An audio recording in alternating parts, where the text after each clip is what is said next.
फरीदा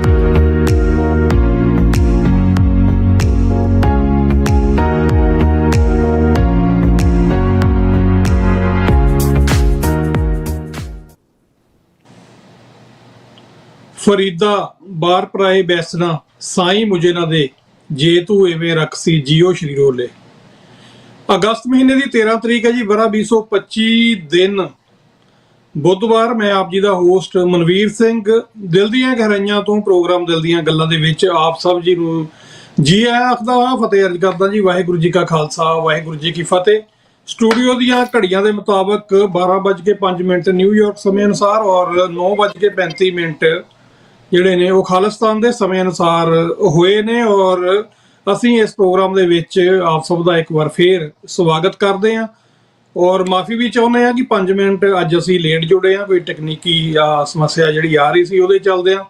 ਸੋ ਤੁਹਾਡਾ ਤੇ ਸਾਡਾ ਸਾਥ ਆ ਜਿਹੜਾ ਤਕਰੀਬਨ 1 ਵਜੇ ਤੱਕ ਬਣਿਆ ਰਹੇਗਾ ਔਰ ਅਸੀਂ ਅੱਜ ਗੱਲਬਾਤ ਕਰਾਂਗੇ ਅਹਿਮ ਵਿਸ਼ੇ ਦੇ ਉੱਤੇ। ਔਰ ਪ੍ਰੋਗਰਾਮ ਨੂੰ ਤੁਸੀਂ ਵੇਖ ਸੁਣ ਰਹੇ ਹੋ TV 84 ਤੋਂ, TV 84 ਦੇ YouTube, Facebook ਜਾਂ ਜਿਹੜਾ ਐਪਸ ਦੇ ਉੱਤੇ ਵੀ ਦੇਖ ਰਹੇ ਹੋ ਔਰ TV 84 ਦੀ ਜਿਹੜੀ ਇੰਸਟਾਗ੍ਰਾਮ ਤੇ ਐਪਲ ਦੀਆਂ ਐਪਸ ਹੈਗੀਆਂ ਉੱਤੇ ਵੀ ਦੇਖ ਰਹੇ ਹੋ। ਔਰ ਉਸ ਤੋਂ ਇਲਾਵਾ IPTV ਬਾਕਸਿਸ ਦੇ ਉੱਤੇ ਤੁਸੀਂ ਸਾਨੂੰ ਵੇਖ ਰਹੇ ਹੋ। ਔਰ ਸਾਡੇ ਨਾਲ ਪ੍ਰੋਗਰਾਮ ਦੇ ਵਿੱਚ ਜੁੜਨ ਦੇ ਲਈ ਜਿਹੜਾ ਅਸੀਂ ਵਿਸ਼ਾ ਜਿਹੜੇ ਤੇ ਗੱਲ ਕਰਨ ਜਾ ਰਹੇ ਹਾਂ ਉਸ ਵਿਸ਼ੇ ਦੇ ਸੰਬੰਧ ਦੇ ਵਿੱਚ ਕੇਵਲ ਜੇ ਤੁਹਾਡਾ ਕੋਈ ਸਵਾਲ ਹੈ ਜਾਂ ਤੁਸੀਂ ਕੋਈ ਆਪਣਾ ਕਮੈਂਟ ਕਰਨਾ ਚਾਹੁੰਦੇ ਹੋ ਤੇ 514 770 ਸੌਰੀ ਮਾਫ ਕਰਨਾ ਜੀ 514 476 84 84 ਦੇ ਉੱਤੇ ਸਾਨੂੰ ਕਾਲ ਕਰ ਸਕਦੇ ਹੋ। ਔਰ ਹਮੇਸ਼ਾ ਦੀ ਤਰ੍ਹਾਂ ਇਸ ਪ੍ਰੋਗਰਾਮ ਦੇ ਸਪਾਂਸਰ ਨੇ ਅਕਾਲ ਇੰਟਰਪ੍ਰੀਟਰ ਸਰਵਿਸਿਜ਼।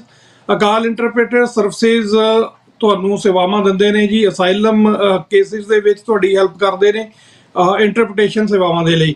ਔਰ ਉਸ ਤੋਂ ਇਲਾਵਾ ਤੁਹਾਡੀ ਕੋਈ ਸਿਟੀਜ਼ਨਸ਼ਿਪ PR ਕਾਰਡ ਦੀ ਐਪਲੀਕੇਸ਼ਨ ਆ, ਕੈਨੇਡੀਅਨ ਪਾਸਪੋਰਟ ਦੀ ਐਪਲੀਕੇਸ਼ਨ ਆ ਜਾਂ ਫਿਰ ਕੋਈ ਸਪਾਂਸਰਸ਼ਿਪ ਤੁਸੀਂ ਬਣਵਾਉਣੀ ਹੈ ਤੇ ਤੁਸੀਂ ਸਾਡੀਆਂ ਸੇਵਾਵਾਂ ਲੈ ਸਕਦੇ ਹੋ। ਅਸੀਂ ਤੁਹਾਡੀ ਜਿਹੜੀ ਅੰਗਰੇਜ਼ੀ ਨੂੰ ਸਮਝਣ ਦੇ ਵਿੱਚ ਪੰਜਾਬੀ ਦੇ ਵਿੱਚ ਮਦਦ ਕਰ ਸਕਦੇ ਹਾਂ।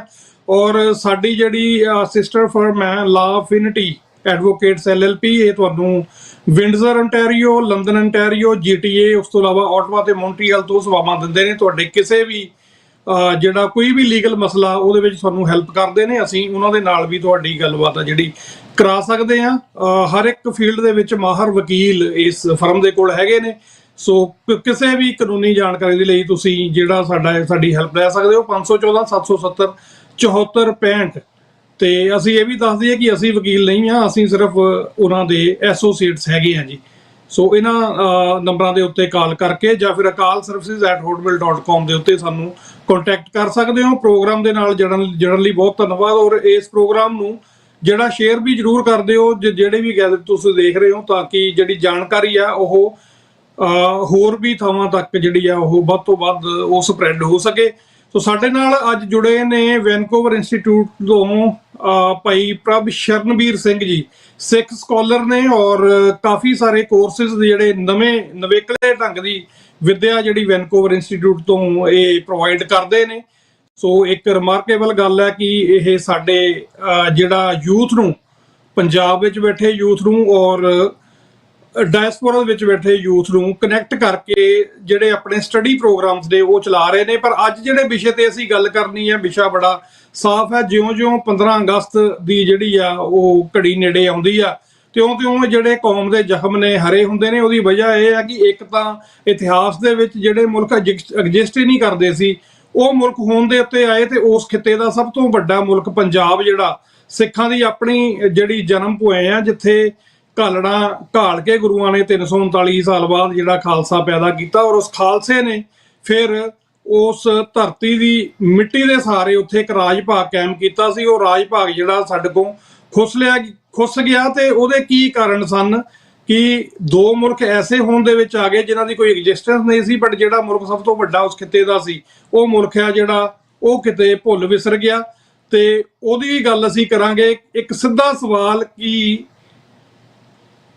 1947 ਦੇ ਵਿੱਚ ਸਿੱਖਾਂ ਨੂੰ ਰਾਜ ਕਿਉਂ ਨਹੀਂ ਮਿਲਿਆ, ਇਹਦਾ ਜਵਾਬ ਜਿਹੜਾ ਅਸੀਂ ਲਵਾਂਗੇ ਭਾਈ ਪ੍ਰਭ ਸ਼ਰਨਵੀਰ ਸਿੰਘ ਤੋਂ। ਭਾਈ ਸਾਹਿਬ, ਵਾਹਿਗੁਰੂ ਜੀ ਕਾ ਖਾਲਸਾ ਵਾਹਿਗੁਰੂ ਜੀ ਕੀ ਫਤਿਹ। ਤੁਹਾਡਾ ਸਵਾਗਤ ਹੈ ਜੀ ਪ੍ਰੋਗਰਾਮ। ਵਾਹਿਗੁਰੂ ਜੀ ਕਾ ਖਾਲਸਾ ਵਾਹਿਗੁਰੂ ਜੀ ਕੀ ਫਤਿਹ ਜੀ। ਸੋ ਭਾਈ ਸਾਹਿਬ, ਪ੍ਰੋਗਰਾਮ ਦਾ ਵਿਸ਼ਾ ਤੇ ਪਹਿਲਾ ਸਵਾਲ ਕਿ 1947 ਦੇ ਵਿੱਚ ਸਿੱਖਾਂ ਨੂੰ ਰਾਜ ਕਿਉਂ ਨਹੀਂ ਮਿਲਿਆ। ਦੇਖੋ, ਸਿੱਖਾਂ ਦੇ ਵਿੱਚ ਇੱਕ ਬਹੁਤ ਹੀ ਮਸ਼ਹੂਰ ਕੋਟ ਹੈ ਜਿਹਨੂੰ ਗਲਤ ਤਰੀਕੇ ਨਾਲ ਮੁਹੰਮਦ ਅਲੀ ਜਿਨਾਹ ਨਾਲ ਜੋੜਿਆ ਜਾਂਦਾ, ਪਰ ਜੀ। ਅਸਲ ਦੇ ਵਿੱਚ ਉਹ ਗੱਲ ਮੁਹੰਮਦ ਅਲੀ ਜਿਨਾਹ ਨੇ ਨਹੀਂ ਸੀ ਕਹੀ, ਉਹ ਫਜ਼ਲੇ ਹੁਸੈਨ ਮੁਸਲਮਾਨਾਂ ਦਾ ਇੱਕ ਹੋਰ ਲੀਡਰ ਸੀ, ਉਹਨੇ ਕਹੀ ਸੀ। ਉਹ ਗੱਲ ਇਹ ਹੈ ਕਿ ਉਹਨੇ ਇਹ ਲਿਖਿਆ ਸੀ ਕਿ ਹਿੰਦੂ ਆ ਜਿਹੜਾ ਉਹ ਕਿਸੇ ਘਟਨਾ ਦੇ ਵਾਪਰਨ ਤੋਂ ਬਹੁਤ ਸਮਾਂ ਪਹਿਲਾਂ ਉਹਦੇ ਬਾਰੇ ਸੋਚ ਲੈਂਦਾ, ਮੁਸਲਮਾਨ ਆ ਜਿਹੜਾ ਉਹ ਜਦੋਂ ਮੁਸੀਬਤ ਉਹਦੇ ਸਿਰ ਤੇ ਪੈ ਜਾਂਦੀ ਹੈ ਉਦੋਂ ਸੋਚਦਾ, ਤੇ ਜਿਹੜਾ ਸਿੱਖ ਹੈ ਉਹ ਜਦੋਂ ਸਾਰਾ ਕੁਝ ਹੋ ਜਾਂਦਾ, ਜਦੋਂ ਘਟਨਾਵਾਂ ਨੂੰ ਬਦਲਿਆ ਜਾ ਹੀ ਨਹੀਂ ਸਕਦਾ ਹੁੰਦਾ, ਉਦੋਂ ਸੋਚਣ ਲੱਗਦਾ। ਇਹ ਸਰਦਾਰ ਕਪੂਰ ਸਿੰਘ ਨੇ ਸਾਚੀ ਸਾਖੀ ਦੇ ਵਿੱਚ ਇਹਦਾ ਹਵਾਲਾ ਦਿੱਤਾ। ਮੁਸਲਮਾਨਾਂ ਦੇ ਇੱਕ ਲੀਡਰ ਸੀ ਫਜ਼ਲੇ ਹੁਸੈਨ, ਉਹਨਾਂ ਨੇ 1925 ਦੇ ਵਿੱਚ ਇੱਕ ਕਿਤਾਬ ਲਿਖੀ ਸੀ ਜਿਹਨੂੰ ਉਹਨਾਂ ਨੇ ਸਿਰਫ ਮੁਸਲਮਾਨ ਆਗੂਆਂ ਦੇ ਵਿੱਚ ਹੀ ਸਰਕੂਲੇਟ ਕੀਤਾ ਸੀ, ਆਮ ਪਬਲਿਕ ਵਾਸਤੇ ਨਹੀਂ ਸੀ। ਉਹ ਸਿਰਫ ਮੁਸਲਮਾਨਾਂ ਦੀ ਜਿਹੜੀ ਲੀਡਰਸ਼ਿਪ ਹੈ ਉਹਦੀ ਐਜੂਕੇਸ਼ਨ ਵਾਸਤੇ ਉਹ ਕਿਤਾਬ ਹੈ ਜਿਹੜੀ ਉਹ ਲਿਖੀ ਗਈ ਸੀ ਤੇ ਪ੍ਰਾਈਵੇਟਲੀ ਸਰਕੂਲੇਟ ਕੀਤੀ ਗਈ ਸੀ। ਤੇ ਉਹ ਕਿਤਾਬ ਕਿਤੇ ਸਰਦਾਰ ਕਪੂਰ ਸਿੰਘ ਦੇ ਹੱਥ ਲੱਗ ਗਈ, ਉਹਨਾਂ ਨੇ ਉਹ ਪੜ੍ਹੀ ਤੇ ਉਹਦੇ ਵਿੱਚੋਂ ਉਹਨਾਂ ਨੇ ਕੋਟ ਆ ਜਿਹੜੀ ਉਹ ਸਾਚੀ ਸਾਖੀ ਦੇ ਵਿੱਚ ਦਰਜ ਕੀਤੀ। ਇਸ ਕੋਟ ਨੂੰ ਆਧਾਰ ਬਣਾ ਕੇ ਅਕਸਰ ਹੀ ਇਹ ਕਿਹਾ ਜਾਂਦਾ ਵੀ ਜਿਹੜਾ ਸਿੱਖਾਂ ਨੂੰ ਰਾਜ ਨਾ ਮਿਲਣ ਦਾ ਕਾਰਨ ਜਿਹੜਾ ਉਹ ਇਹ ਸੀ ਕਿ ਸਿੱਖ ਲੀਡਰਸ਼ਿਪ ਕੋਲੇ ਇਹੋ ਜਿਹਾ ਵਿਜ਼ਨ ਹੈ ਨਹੀਂ ਸੀ, ਉਹਨੂੰ ਪਹਿਲਾਂ ਪਤਾ ਨਹੀਂ ਲੱਗਿਆ ਕਿ ਘਟਨਾਵਾਂ ਕਿੱਧਰ ਨੂੰ ਜਾ ਰਹੀਆਂ ਤੇ ਸਾਨੂੰ ਕੀ ਕਰਨਾ ਚਾਹੀਦਾ, ਤੇ ਇਸ ਕਰਕੇ ਸਿੱਖਾਂ ਨੂੰ ਰਾਜ ਨਹੀਂ ਮਿਲਿਆ। ਇਹ ਗੱਲ ਬਹੁਤੀ ਗਲਤ ਵੀ ਨਹੀਂ ਗਈ, ਪਰ ਇਹਦੇ ਨਾਲ ਇੱਕ ਇੰਪੋਰਟੈਂਟ ਗੱਲ ਇਹ ਹੈ ਵੀ ਉਸ ਕਿਤਾਬ 'ਚ ਇਸ ਕੋਟ ਤੋਂ ਬਾਅਦ ਅਗਲੀ ਲਾਈਨ ਕੀ ਹੈ। ਆਮ ਕਰਕੇ ਤਾਂ ਇੱਕ ਇਹ ਇੰਨੀ ਕੋਟ ਹੀ ਸ਼ੇਅਰ ਕੀਤੀ ਜਾਂਦੀ ਹੈ, ਪਰ ਅਗਲੀ ਲਾਈਨ ਕੀ ਹੈ?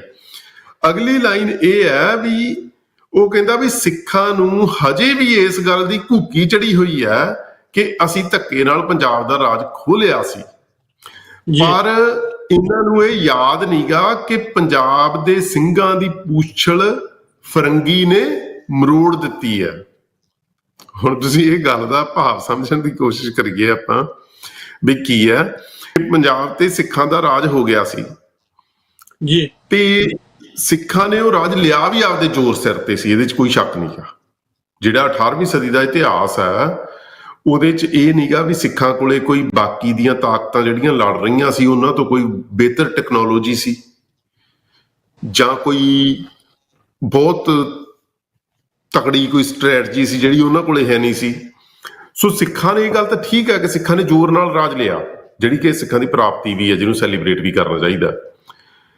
ਪਰ ਜਿਹੜੀ ਦੂਜੀ ਗੱਲ ਉਹਨੇ ਕੀਤੀ ਹੈ ਨਾ ਵੀ ਇਹਨਾਂ ਨੂੰ ਇਹ ਯਾਦ ਨਹੀਂਗਾ ਵੀ ਫਰੰਗੀ ਨੇ ਹੁਣ ਪੰਜਾਬ ਦੇ ਸਿੰਘਾਂ ਦੀ ਪੂਛ ਹੈ ਜਿਹੜੀ ਉਹ ਮਰੋੜ ਦਿੱਤੀ ਹੈ। ਇਹਦੇ ਤੋਂ ਭਾਵ ਕੀ ਹੈ ਕਿ ਅੰਗਰੇਜ਼ਾਂ ਦਾ ਪੰਜਾਬ ਤੇ ਰਾਜ ਹੋਣ ਨਾਲ ਜਿਹੜਾ ਕੁਝ ਉਹਨਾਂ ਨੇ ਕੀਤਾ ਉਹਦੇ ਨਾਲ ਜਿਹੜੀ ਚੀਜ਼ ਉਹਨਾਂ ਨੇ ਟਾਰਗੇਟ ਕੀਤੀ ਉਹ ਕੀ ਸੀ ਕਿ ਖਾਲਸਾ ਪੰਥ ਦੀ ਪੋਲੀਟੀਕਲ ਪਾਵਰ।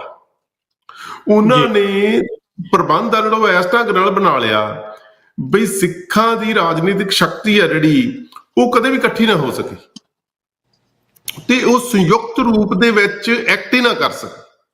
ਅਸਲ ਕਾਰਨ ਇਹ ਹੈ, ਬੇਸਿਕ ਕਾਰਨ ਜਿਹੜਾ। ਬਾਕੀ ਜਿਹੜਾ ਡੀਟੇਲਡ ਐਨਾਲਿਸਿਸ ਹੈ ਇਸ ਗੱਲ ਦਾ ਉਹ ਆਪਾਂ ਹੌਲੀ ਹੌਲੀ ਕਰਦੇ ਹਾਂ ਅੱਗੇ ਚੱਲ ਕੇ। ਪਰ ਮੇਨ ਮੁੱਦਾ ਇਹ ਹੈ ਕਿ 1947 ਦੇ ਵਿੱਚ ਰਾਜ ਕਿਉਂ ਨਹੀਂ ਬਣਿਆ? ਕਿਉਂਕਿ ਸਿੱਖਾਂ ਦੀ ਰਾਜਨੀਤਿਕ ਸ਼ਕਤੀ ਹੈ ਜਿਹੜੀ ਉਹ ਇਕੱਤਰ ਨਹੀਂ ਕੀਤੀ ਜਾ ਸਕੀ, ਤੇ ਅੱਜ ਵੀ ਸਿੱਖਾਂ ਦਾ ਦੁਖਾਂਤ ਇਹੀ ਹੈ ਜੀ। ਸੋ ਸਿੱਖਾਂ ਦੀ ਰਾਜਨੀਤਿਕ ਸ਼ਕਤੀ ਇਕੱਤਰ ਨਹੀਂ ਹੋ ਰਹੀ ਜੀ। ਸੋ ਭਾਈ ਸਾਹਿਬ ਜੀ, ਗੱਲ ਇਹ ਕਿ ਜਦੋਂ ਸ਼੍ਰੋਮਣੀ ਕਮੇਟੀ ਹੋਂਦ ਵਿੱਚ ਆਉਂਦੀ ਆ, ਜਿਹੜਿਆਂ ਨੇ ਸਿੱਖਾਂ ਦਾ ਜਿਹੜਾ ਫਿਊਚਰ ਆ ਉਹਨੂੰ ਘੜਨਾ ਸੀ, ਉਹਦੇ ਪਹਿਲੇ ਇਜਲਾਸ ਦੇ ਵਿੱਚ ਸਿੱਖ ਹੋਮਲੈਂਡ ਦਾ ਮਤਾ ਪੈਣ ਦੇ ਬਾਵਜੂਦ ਵੀ ਕਿੱਥੇ ਖਤਾ ਖਾ ਗਏ ਅਸੀਂ? ਖਤਾ ਇੱਥੇ ਖਾ ਗਏ ਜੀ। ਸ਼੍ਰੋਮਣੀ ਕਮੇਟੀ ਜਦੋਂ ਬਣੀ ਤੇ ਸ਼੍ਰੋਮਣੀ ਕਮੇਟੀ ਨੇ ਨਾਲ ਹੀ ਜਿਹੜਾ ਨੈਸ਼ਨਲ ਇੰਡੀਪੈਂਡੈਂਸ, ਇੰਡੀਆ ਦੀ ਨੈਸ਼ਨਲ ਇੰਡੀਪੈਂਡੈਂਸ ਦੀ ਜਿਹੜੀ ਲਹਿਰ ਚੱਲ ਰਹੀ ਸੀ ਉਹਦੀ ਸਪੋਰਟ ਕਰਨ ਦਾ ਉਹਨਾਂ ਨੇ ਐਲਾਨ ਕਰਤਾ। ਜੇ ਇਹ ਸਭ ਤੋਂ ਵੱਡੀ ਗਲਤੀ ਸੀ, ਉਹਨਾਂ ਨੂੰ ਸਪੋਰਟ ਕਰਨ ਦਾ ਐਲਾਨ ਨਹੀਂ ਸੀ ਕਰਨਾ ਚਾਹੀਦਾ। ਸਿੱਖਾਂ ਦੀ ਲਾਈਨ ਹੈ ਜਿਹੜੀ ਉਹ ਵੱਖਰੀ ਰੱਖਣੀ ਚਾਹੀਦੀ ਸੀ, ਉਹ ਵੱਖਰੀ ਰੱਖੀ ਨਹੀਂ ਗਈ। ਜਦੋਂ ਅੰਗਰੇਜ਼ਾਂ ਨੂੰ ਇਸ ਗੱਲ ਦਾ ਪਤਾ ਲੱਗਿਆ ਵੀ ਇਹਨਾਂ ਨੇ ਆਹ ਐਲਾਨ ਕਰਤਾ ਤੇ ਉਹ ਇਸ ਗੱਲ ਤੋਂ ਘਬਰਾ ਗਏ ਬਹੁਤ ਜ਼ਿਆਦਾ। ਉਹਨਾਂ ਨੂੰ ਲੱਗਿਆ ਵੀ ਇਹ ਤਾਂ ਇੱਕ ਅੰਗਰੇਜ਼ ਲਿਖਾਰੀ ਨੇ ਤਾਂ ਸ਼੍ਰੋਮਣੀ ਕਮੇਟੀ ਦਾ ਬਾਨਾ ਨਾ ਜਿਹੜਾ ਗੁਰਦੁਆਰਾ ਰਿਫਾਰਮ ਮੂਵਮੈਂਟ ਹੈ ਜਿਹੜੀ, ਉਹਨੂੰ ਥਰਡ ਸਿੱਖ ਵਾਰ ਦਾ ਨਾਂ ਦਿੱਤਾ, ਜਿਹੜੀ ਕਿ ਕਿੱਡੀ ਵੱਡੀ ਗੱਲ ਹੈ ਵੀ ਦੋ ਅੰਗਰੇਜ਼ਾਂ ਨਾਲ ਲੜਾਈਆਂ ਜਿਹੜੀਆਂ ਪਹਿਲਾਂ ਹੋਈਆਂ ਮਹਾਰਾਜਾ ਰਣਜੀਤ ਸਿੰਘ ਦੀ ਮੌਤ ਤੋਂ ਬਾਅਦ, ਤੇ ਤੀਜੀ ਜੰਗ ਜਿਹੜੀ ਗੁਰਦੁਆਰਾ ਰਿਫਾਰਮ ਮੂਵਮੈਂਟ। ਸੋ ਅੰਗਰੇਜ਼ ਇਹ ਗੱਲ ਬਹੁਤ ਜ਼ਿਆਦਾ ਚੰਗੀ ਤਰ੍ਹਾਂ ਸਮਝਦੇ ਸੀ ਵੀ ਸਿੱਖਾਂ ਦੀ ਰਾਜਨੀਤਿਕ ਸ਼ਕਤੀ ਹੈ ਜਿਹੜੀ ਉਹ ਇਹਨਾਂ ਦੇ ਧਾਰਮਿਕ ਸਥਾਨਾਂ ਨਾਲ ਜੁੜੀ ਗਈ ਹੈ। ਸਿੱਖਾਂ ਦੀ ਰਾਜਨੀਤਿਕ ਸ਼ਕਤੀ ਜਿਹੜੀ ਉਹ ਧਰਮ ਤੋਂ ਦੂਰ ਹੋ ਕੇ ਚੱਲ ਨਹੀਂ ਸਕਦੀ, ਕਾਮਯਾਬ ਨਹੀਂ ਹੋ ਸਕਦੀ। ਇਸ ਕਰਕੇ ਉਹਨਾਂ ਨੇ ਕੀ ਕੀਤਾ ਵੀ ਜਦੋਂ ਸ਼੍ਰੋਮਣੀ ਕਮੇਟੀ ਬਣੀ ਤੇ ਸ਼੍ਰੋਮਣੀ ਕਮੇਟੀ ਦੇ ਉੱਤੇ 2 ਵਾਰ ਹੋਏ। ਪਹਿਲਾ ਵਾਰ ਤਾਂ ਇਹ ਵੀ ਸ਼੍ਰੋਮਣੀ ਕਮੇਟੀ ਹੈ ਜਿਹੜੀ ਉਹਨੂੰ ਕੰਪਲੀਟ ਇੰਡੀਪੈਂਡੈਂਸ ਮਿਲੇਗੀ, ਉਹ ਜਿਹੜਾ ਉਹਦਾ ਪ੍ਰਬੰਧ ਆ ਉਹ ਪੂਰੇ ਦਾ ਪੂਰਾ ਸਿੱਖਾਂ ਦੇ ਹੱਥ 'ਚ ਨਹੀਂ ਆਇਆ ਹੈਗਾ। ਉਹਦਾ ਕੁੰਡਾ ਜਿਹੜਾ ਉਹ ਅੰਗਰੇਜ਼ਾਂ ਨੇ ਆਪਦੇ ਹੱਥ 'ਚ ਰੱਖ ਲਿਆ, ਜਿਹੜਾ ਕਿ ਹਜੇ ਤੱਕ ਵੀ ਜਿਹੜੀ ਆਪਣਾ ਅੰਮ੍ਰਿਤਸਰ ਦਾ ਡਿਪਟੀ ਕਮਿਸ਼ਨਰ ਹੈ ਜਿਹੜਾ ਉਹ ਇਨੋਗਰੇਟ ਕਰਦਾ, ਭਾਵੇਂ ਕਿ ਉਹ ਅੱਜ ਕੱਲ੍ਹ ਇੱਕ ਫਾਰਮੈਲਿਟੀ ਹੈ, ਪਰ ਫਿਰ ਵੀ ਇੰਡੀਅਨ ਗੌਰਮੈਂਟ ਦਾ ਜਿਹੜਾ ਕੁੰਡਾ ਸ਼੍ਰੋਮਣੀ ਕਮੇਟੀ ਦੇ ਹਜੇ ਵੀ ਹੈਗਾ ਜੀ। ਦੂਜੀ ਗੱਲ ਹੈ ਜਿਹੜੀ ਨੈਸ਼ਨਲਿਸਟ ਇੰਡੀਪੈਂਡੈਂਸ ਮੂਵਮੈਂਟ ਦੀ ਸਪੋਰਟ ਕਰਨੀ ਹੈ ਸਿੱਖਾਂ ਨੇ, ਖਾਸ ਕਰਕੇ ਸ਼੍ਰੋਮਣੀ ਕਮੇਟੀ ਵੱਲੋਂ, ਉਹ ਬਹੁਤ ਜ਼ਿਆਦਾ ਵੱਡੀ ਗਲਤੀ ਸੀ। ਤੇ ਉਹ ਗਲਤੀ ਹੈ ਜਿਹੜੀ ਉਹ ਬਾਅਦ ਦੇ ਵਿੱਚ ਸੁਧਾਰੀ ਨਹੀਂ ਗਈ ਅਖੀਰਲੇ ਸਮੇਂ ਤੱਕ।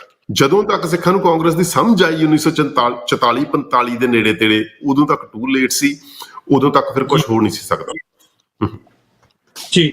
ਪਰ ਉਦੋਂ ਤੋਂ ਬਾਅਦ ਵੀ ਵੈਸੇ 2 ਸਵਾਲ ਮੈਂ ਕਰ ਦਿੰਦਾ ਇੱਕ ਲਾਈਨ ਦੇ ਵਿੱਚ। ਇੱਕ ਤਾਂ ਜਿਹੜੀ ਇਹ ਮਹਾਭੁੱਲ ਜਿਹਨੂੰ ਅਸੀਂ ਕਹਿ ਸਕਦਾ, ਕਿ ਇਹ ਅਨਾੜੀਪੁਣਾ ਸੀ, ਇਹ ਗਲਤੀ ਸੀ, ਜਾਂ ਇਹ ਗੱਦਾਰੀ ਸੀ? ਇਹਨੂੰ ਕੇਸ ਜਿਹੜਾ ਆਪਾਂ ਕੈਟਾਗਰੀ ਦੇ ਵਿੱਚ ਰੱਖ ਸਕਦੇ ਹਾਂ। ਔਰ ਦੂਜਾ, ਜਦੋਂ ਤੁਸੀਂ ਕਿਹਾ ਕਿ ਜਿਹੜੀ ਕਾਂਗਰਸ ਦੀ ਆ ਉਹ ਸਮਝ ਉਹ ਫਿਰ 1945 ਆਪਣਾ 46-47 ਦੇ ਵਿੱਚ ਜਾਂ 45 ਦੇ ਵਿੱਚ ਆਈ, ਪਰ ਉਸ ਤੋਂ ਬਾਅਦ ਵੀ ਜਿਹੜਾ ਉਹ ਅਕਾਲੀ ਦਲ ਦਾ ਪ੍ਰਧਾਨ ਇੱਕੋ ਵੇਲੇ ਕਾਂਗਰਸ ਦਾ ਵੀ ਪ੍ਰਧਾਨ ਹੁੰਦਾ ਸੀ। ਇਹ ਸਾਰੀਆਂ ਚੀਜ਼ਾਂ ਕਿਵੇਂ ਚੱਲੀਆਂ ਨਾਲ ਨਾਲ? ਦੇਖੋ, ਜਿਹੜੀ ਸਿੱਖਾਂ ਨੇ ਜਿਹੜੀ ਵੱਡੀ ਗਲਤੀ ਕੀਤੀ, ਜਿਹੜਾ ਤੁਸੀਂ ਪਹਿਲਾ ਸਵਾਲ ਪੁੱਛਿਆ ਨਾ ਵੀ ਅਨਾੜੀਪੁਣਾ ਸੀ ਕਿ ਗਦਾਰੀ ਸੀ, ਅਨਾੜੀਪੁਣਾ ਸੀ, ਬਹੁਤ ਗਦਾਰੀ ਨਹੀਂ ਸੀ, ਅਨਾੜੀਪੁਣਾ ਸੀ। ਗੱਲ ਸਮਝ ਨਹੀਂ ਆਏਗੀ। ਪਹਿਲੀ ਗੱਲ ਤਾਂ ਇਹ ਹੈ ਵੀ ਜਿਹੜਾ ਸਿੱਖਾਂ ਨੇ ਇੱਕ ਇਤਿਹਾਸਕ ਗਲਤੀ ਇਹ ਕੀਤੀ ਹੈ, ਸਿੱਖਾਂ ਦਾ ਰਾਜ ਖਤਮ ਹੋਣ ਤੋਂ ਬਾਅਦ, ਕੁਛ ਹੱਦ ਤੱਕ ਸਿੱਖਾਂ ਦਾ ਰਾਜ ਖਤਮ ਹੋਣ ਤੋਂ ਪਹਿਲਾਂ ਵੀ ਇਹ ਗਲਤੀ ਕੀਤੀ ਹੈ, ਉਹ ਇਹ ਸੀ ਕਿ ਜਿਹੜੇ ਗੈਰ ਸਿੱਖ ਧੜੇ ਹੈ ਉਹਨਾਂ ਨਾਲ ਸਾਡਾ ਵਤੀਰਾ ਜਿਹੜਾ ਉਹ ਕਿਹੋ ਜਿਹਾ ਹੋਣਾ ਚਾਹੀਦਾ? ਕੀ ਉਹ ਉਹਨਾਂ ਗੈਰ ਸਿੱਖ ਧੜਿਆਂ ਨੂੰ ਖੁਸ਼ ਕਰਨ ਵਾਲਾ ਹੋਣਾ ਚਾਹੀਦਾ ਸਾਡਾ ਵਤੀਰਾ ਹਮੇਸ਼ਾ, ਜਾਂ ਸਾਡਾ ਵਤੀਰਾ ਉਹਨਾਂ ਨਾਲ ਇਹੋ ਜਿਹਾ ਹੋਣਾ ਚਾਹੀਦਾ ਕਿ ਜਿਹਦੇ ਵਿੱਚੋਂ ਸਾਡੀ ਪੰਥ ਪ੍ਰਥਮ ਸੋਚ ਦੀ ਝਲਕ ਪਵੇ, ਕਿ ਅਸੀਂ ਇਹ ਵੇਖੀਏ ਵੀ ਸਿੱਖ ਹਿੱਤਾਂ ਦੇ ਵਿੱਚ ਕੀ ਆ, ਫਿਰ ਅਸੀਂ ਦੂਜੇ ਦਾ ਭਲਾ ਸੋਚੀਏ। ਆਮ ਕਰਕੇ ਸਿੱਖਾਂ ਦਾ ਐਟੀਟਿਊਡ ਆ ਜਿਹੜਾ ਉਹ ਇਹ ਹੈ ਕਿ ਜਦੋਂ ਵੀ ਕੋਈ ਗੈਰ ਸਿੱਖ ਗਰੁੱਪ ਆ ਜਿਹੜਾ ਸਿੱਖਾਂ ਦੇ ਸਾਹਮਣੇ ਆਉਂਦਾ ਤਾਂ ਸਿੱਖ ਆਪਣੇ ਹਿੱਤ ਨੂੰ ਭੁੱਲ ਕੇ ਉਹਨੂੰ ਤਰਜੀਹ ਦੇਣ ਲੱਗ ਜਾਂਦੇ ਆ। ਜਿਵੇਂ ਸਿੰਪਲ ਆਈਡੀਆ ਸੀ ਕਿ ਅਸੀਂ ਸਾਰੇ ਇੰਡੀਆ ਦੇ ਉੱਤੇ ਅੰਗਰੇਜ਼ਾਂ ਦਾ ਰਾਜ ਹੈ ਤੇ ਅਸੀਂ ਸਾਰੇ ਇੰਡੀਆ ਨੂੰ ਆਜ਼ਾਦ ਕਰਵਾਉਣਾ, ਨਾ ਕਿ ਅਸੀਂ ਆਪਣਾ ਗਵਾਚਿਆ ਹੋਇਆ ਰਾਜ ਆ ਜਿਹੜਾ ਉਹ ਵਾਪਸ ਲੈਣਾ। ਇਹ ਦੋ ਗੱਲਾਂ ਦੇ ਵਿੱਚ ਜ਼ਮੀਨ ਅਸਮਾਨ ਦਾ ਫਰਕ ਸੀ। ਇਹਨਾਂ ਦੋਵਾਂ ਗੱਲਾਂ ਦੀ ਸਟ੍ਰੈਟਜੀ ਹੈ ਜਿਹੜੀ ਉਹ ਬਿਲਕੁਲ ਵੱਖਰੀ ਬਣਨੀ ਸੀ। ਦੂਜੀ ਗੱਲ ਇਹ ਕਿ ਯੂਰਪੀਅਨਾਂ ਦਾ ਰਾਜ ਸਾਰੀ ਦੁਨੀਆ ਦੇ ਉੱਤੇ ਰਿਹਾ, ਪਰ ਉਹ ਰਾਜ 2 ਤਰ੍ਹਾਂ ਦਾ ਸੀ। ਇੱਕ ਉਹਨਾਂ ਇਲਾਕਿਆਂ ਤੇ ਜਿੱਥੇ ਗੋਰਿਆਂ ਨੂੰ ਪਤਾ ਸੀ ਵੀ ਅਸੀਂ ਇੱਥੇ ਆ ਗਏ ਹਾਂ, ਹੁਣ ਅਸੀਂ ਵਾਪਸ ਨਹੀਂ ਜਾਣਾ, ਇਹਨੂੰ ਕਹਿੰਦੇ ਸੈਟਲ ਕਲੋਨਲਿਜ਼ਮ, ਜਿਵੇਂ ਕੈਨੇਡਾ, ਅਮਰੀਕਾ, ਆਸਟ੍ਰੇਲੀਆ, ਨਿਊਜ਼ੀਲੈਂਡ। ਇਹਨਾਂ ਇਲਾਕਿਆਂ ਦੇ ਵਿੱਚ ਗੋਰਿਆਂ ਨੇ ਇਹ ਸੋਚ ਕੇ ਰਾਜ ਸਥਾਪਿਤ ਕੀਤਾ ਕਿ ਅਸੀਂ ਹੁਣ ਹਮੇਸ਼ਾ ਵਾਸਤੇ ਇੱਥੇ ਰਹਿਣਾ, ਇੱਥੇ ਅਸੀਂ ਪੱਕਾ ਕਬਜ਼ਾ ਕਰ ਲਿਆ। ਦੂਸਰਾ ਸੀ ਜਿਹੜਾ ਰੈਗੂਲਰ ਕਲੋਨਲਿਜ਼ਮ, ਜਿਵੇਂ ਇੰਡੀਆ ਤੇ ਸਾਊਥ ਈਸਟ ਦੀਆਂ ਕੰਟਰੀਜ਼ ਆ ਜਿਹੜੀਆਂ, ਉਹਨਾਂ ਦੇ ਉੱਤੇ ਜਿਹੜਾ ਰਾਜ ਸੀ ਉਹ ਪਹਿਲਾਂ ਹੀ ਗੋਰਿਆਂ ਨੂੰ ਪਤਾ ਸੀਗਾ ਵੀ ਅਸੀਂ ਇੱਥੇ ਪਰਮਾਨੈਂਟਲੀ ਨਹੀਂ ਰਹਿਣਾ, ਕਿਉਂਕਿ ਇਹ ਜਗ੍ਹਾ ਜਿਹੜੀ ਇੱਥੋਂ ਦਾ ਮੌਸਮ ਹੈ ਜਿਹੜਾ ਉਹ ਸਾਨੂੰ ਸੂਟ ਨਹੀਂ ਕਰਦਾ, ਅਸੀਂ ਇੱਥੇ ਹਮੇਸ਼ਾ ਵਾਸਤੇ ਨਹੀਂ ਰਹਿਣਾ, ਉੱਥੋਂ ਚਲੇ ਜਾਣਾ। ਇਹ ਗੱਲ ਹੈ ਜਿਹੜੀ ਸਮਝਦਾਰ ਲੋਕਾਂ ਨੂੰ 1910 ਤੋਂ 15 ਦੇ ਵਿੱਚ ਕਲੀਅਰ ਹੋਣ ਲੱਗ ਗਈ ਸੀ ਕਿ ਗੋਰਿਆਂ ਨੇ ਇੱਥੇ ਹਮੇਸ਼ਾ ਨਹੀਂ ਰਹਿਣਾ। ਜਦੋਂ ਇਹ ਗੱਲ ਪਤਾ ਲੱਗ ਗਈ ਕਿ ਗੋਰਿਆਂ ਨੇ ਹਮੇਸ਼ਾ ਨਹੀਂ ਰਹਿਣਾ, ਉਸ ਤੋਂ ਬਾਅਦ ਗੋਰਿਆਂ ਦੇ ਖਿਲਾਫ ਸਿੱਧੀ ਲੜਾਈ ਲੜਨ ਦਾ ਕੋਈ ਮੀਨਿੰਗ ਨਹੀਂ ਸੀ ਜੀ। ਉਸ ਤੋਂ ਬਾਅਦ ਤਾਂ ਅਸਲੀ ਐਕਟੀਵਿਟੀ ਤਾਂ ਇਹ ਸੀ ਕਿ ਹਰ ਕਮਿਊਨਿਟੀ ਹੈ ਜਿਹੜੀ ਉਹ ਆਪਣੀ ਇੱਕ ਰੈਪਰੈਜ਼ੈਂਟੇਟਿਵ ਧਿਰ ਤਿਆਰ ਕਰਦੀ ਤੇ ਉਹ ਰੈਪਰੈਜ਼ੈਂਟੇਟਿਵ ਧਿਰ ਹੈ ਜਿਹੜੀ ਉਹ ਹਰ ਹੀਲੇ ਉਸ ਕਮਿਊਨਿਟੀ ਵਾਸਤੇ ਵਕਾਲਤ ਕਰਕੇ, ਲੌਬਿੰਗ ਕਰਕੇ ਉਸ ਕਮਿਊਨਿਟੀ ਦਾ ਦੀ ਪੋਲੀਟੀਕਲ ਪਾਰਟਿਸਿਪੇਸ਼ਨ ਜੇ ਇਕੱਠਾ ਵੀ ਰਹਿੰਦਾ ਤਾਂ ਵੀ ਉਹਦੇ ਚ ਵੀ ਉਸ ਕਮਿਊਨਿਟੀ ਦੀ ਰੈਪਰੈਜ਼ੈਂਟੇਸ਼ਨ ਕੀ ਹੋਊਗੀ, ਉਹਦੀ ਥਾਂ ਕੀ ਹੋਊਗੀ, ਉਹਦੇ ਵਾਸਤੇ ਲੌਬਿੰਗ ਹੋਣੀ ਸੀ। ਤੇ ਜੇ ਅੱਡ ਹੋਣਾ ਸੀ ਤਾਂ ਫਿਰ ਅੱਡ ਮੁਲਕ ਵਾਸਤੇ ਲੌਬਿੰਗ ਹੋਣੀ ਸੀ। ਉਹਦੇ ਚ ਹਿੰਦੂ ਕਾਂਗਰਸ ਮਗਰ ਖੜ ਗਏ, ਮੁਸਲਮਾਨ ਪਹਿਲਾਂ ਯੂਨੀਅਨਿਸਟ ਪਾਰਟੀ ਸੀ ਤੇ ਫਿਰ ਮੁਸਲਿਮ ਲੀਗ ਮੇਨ ਪਾਰਟੀ ਬਣ ਗਈ, ਉਹਦੇ ਮਗਰ ਖੜ ਗਏ। ਸਿੱਖ ਹੈ ਜਿਹੜੇ ਉਹ ਬਹੁਤ ਬੁਰੇ ਤਰੀਕੇ ਨਾਲ ਵੰਡੇ ਰਹੇ। ਉਹਦਾ ਕਾਰਨ 2-3 ਗੱਲਾਂ ਸੀਗੀਆਂ ਉਹਦੇ ਪਿੱਛੇ।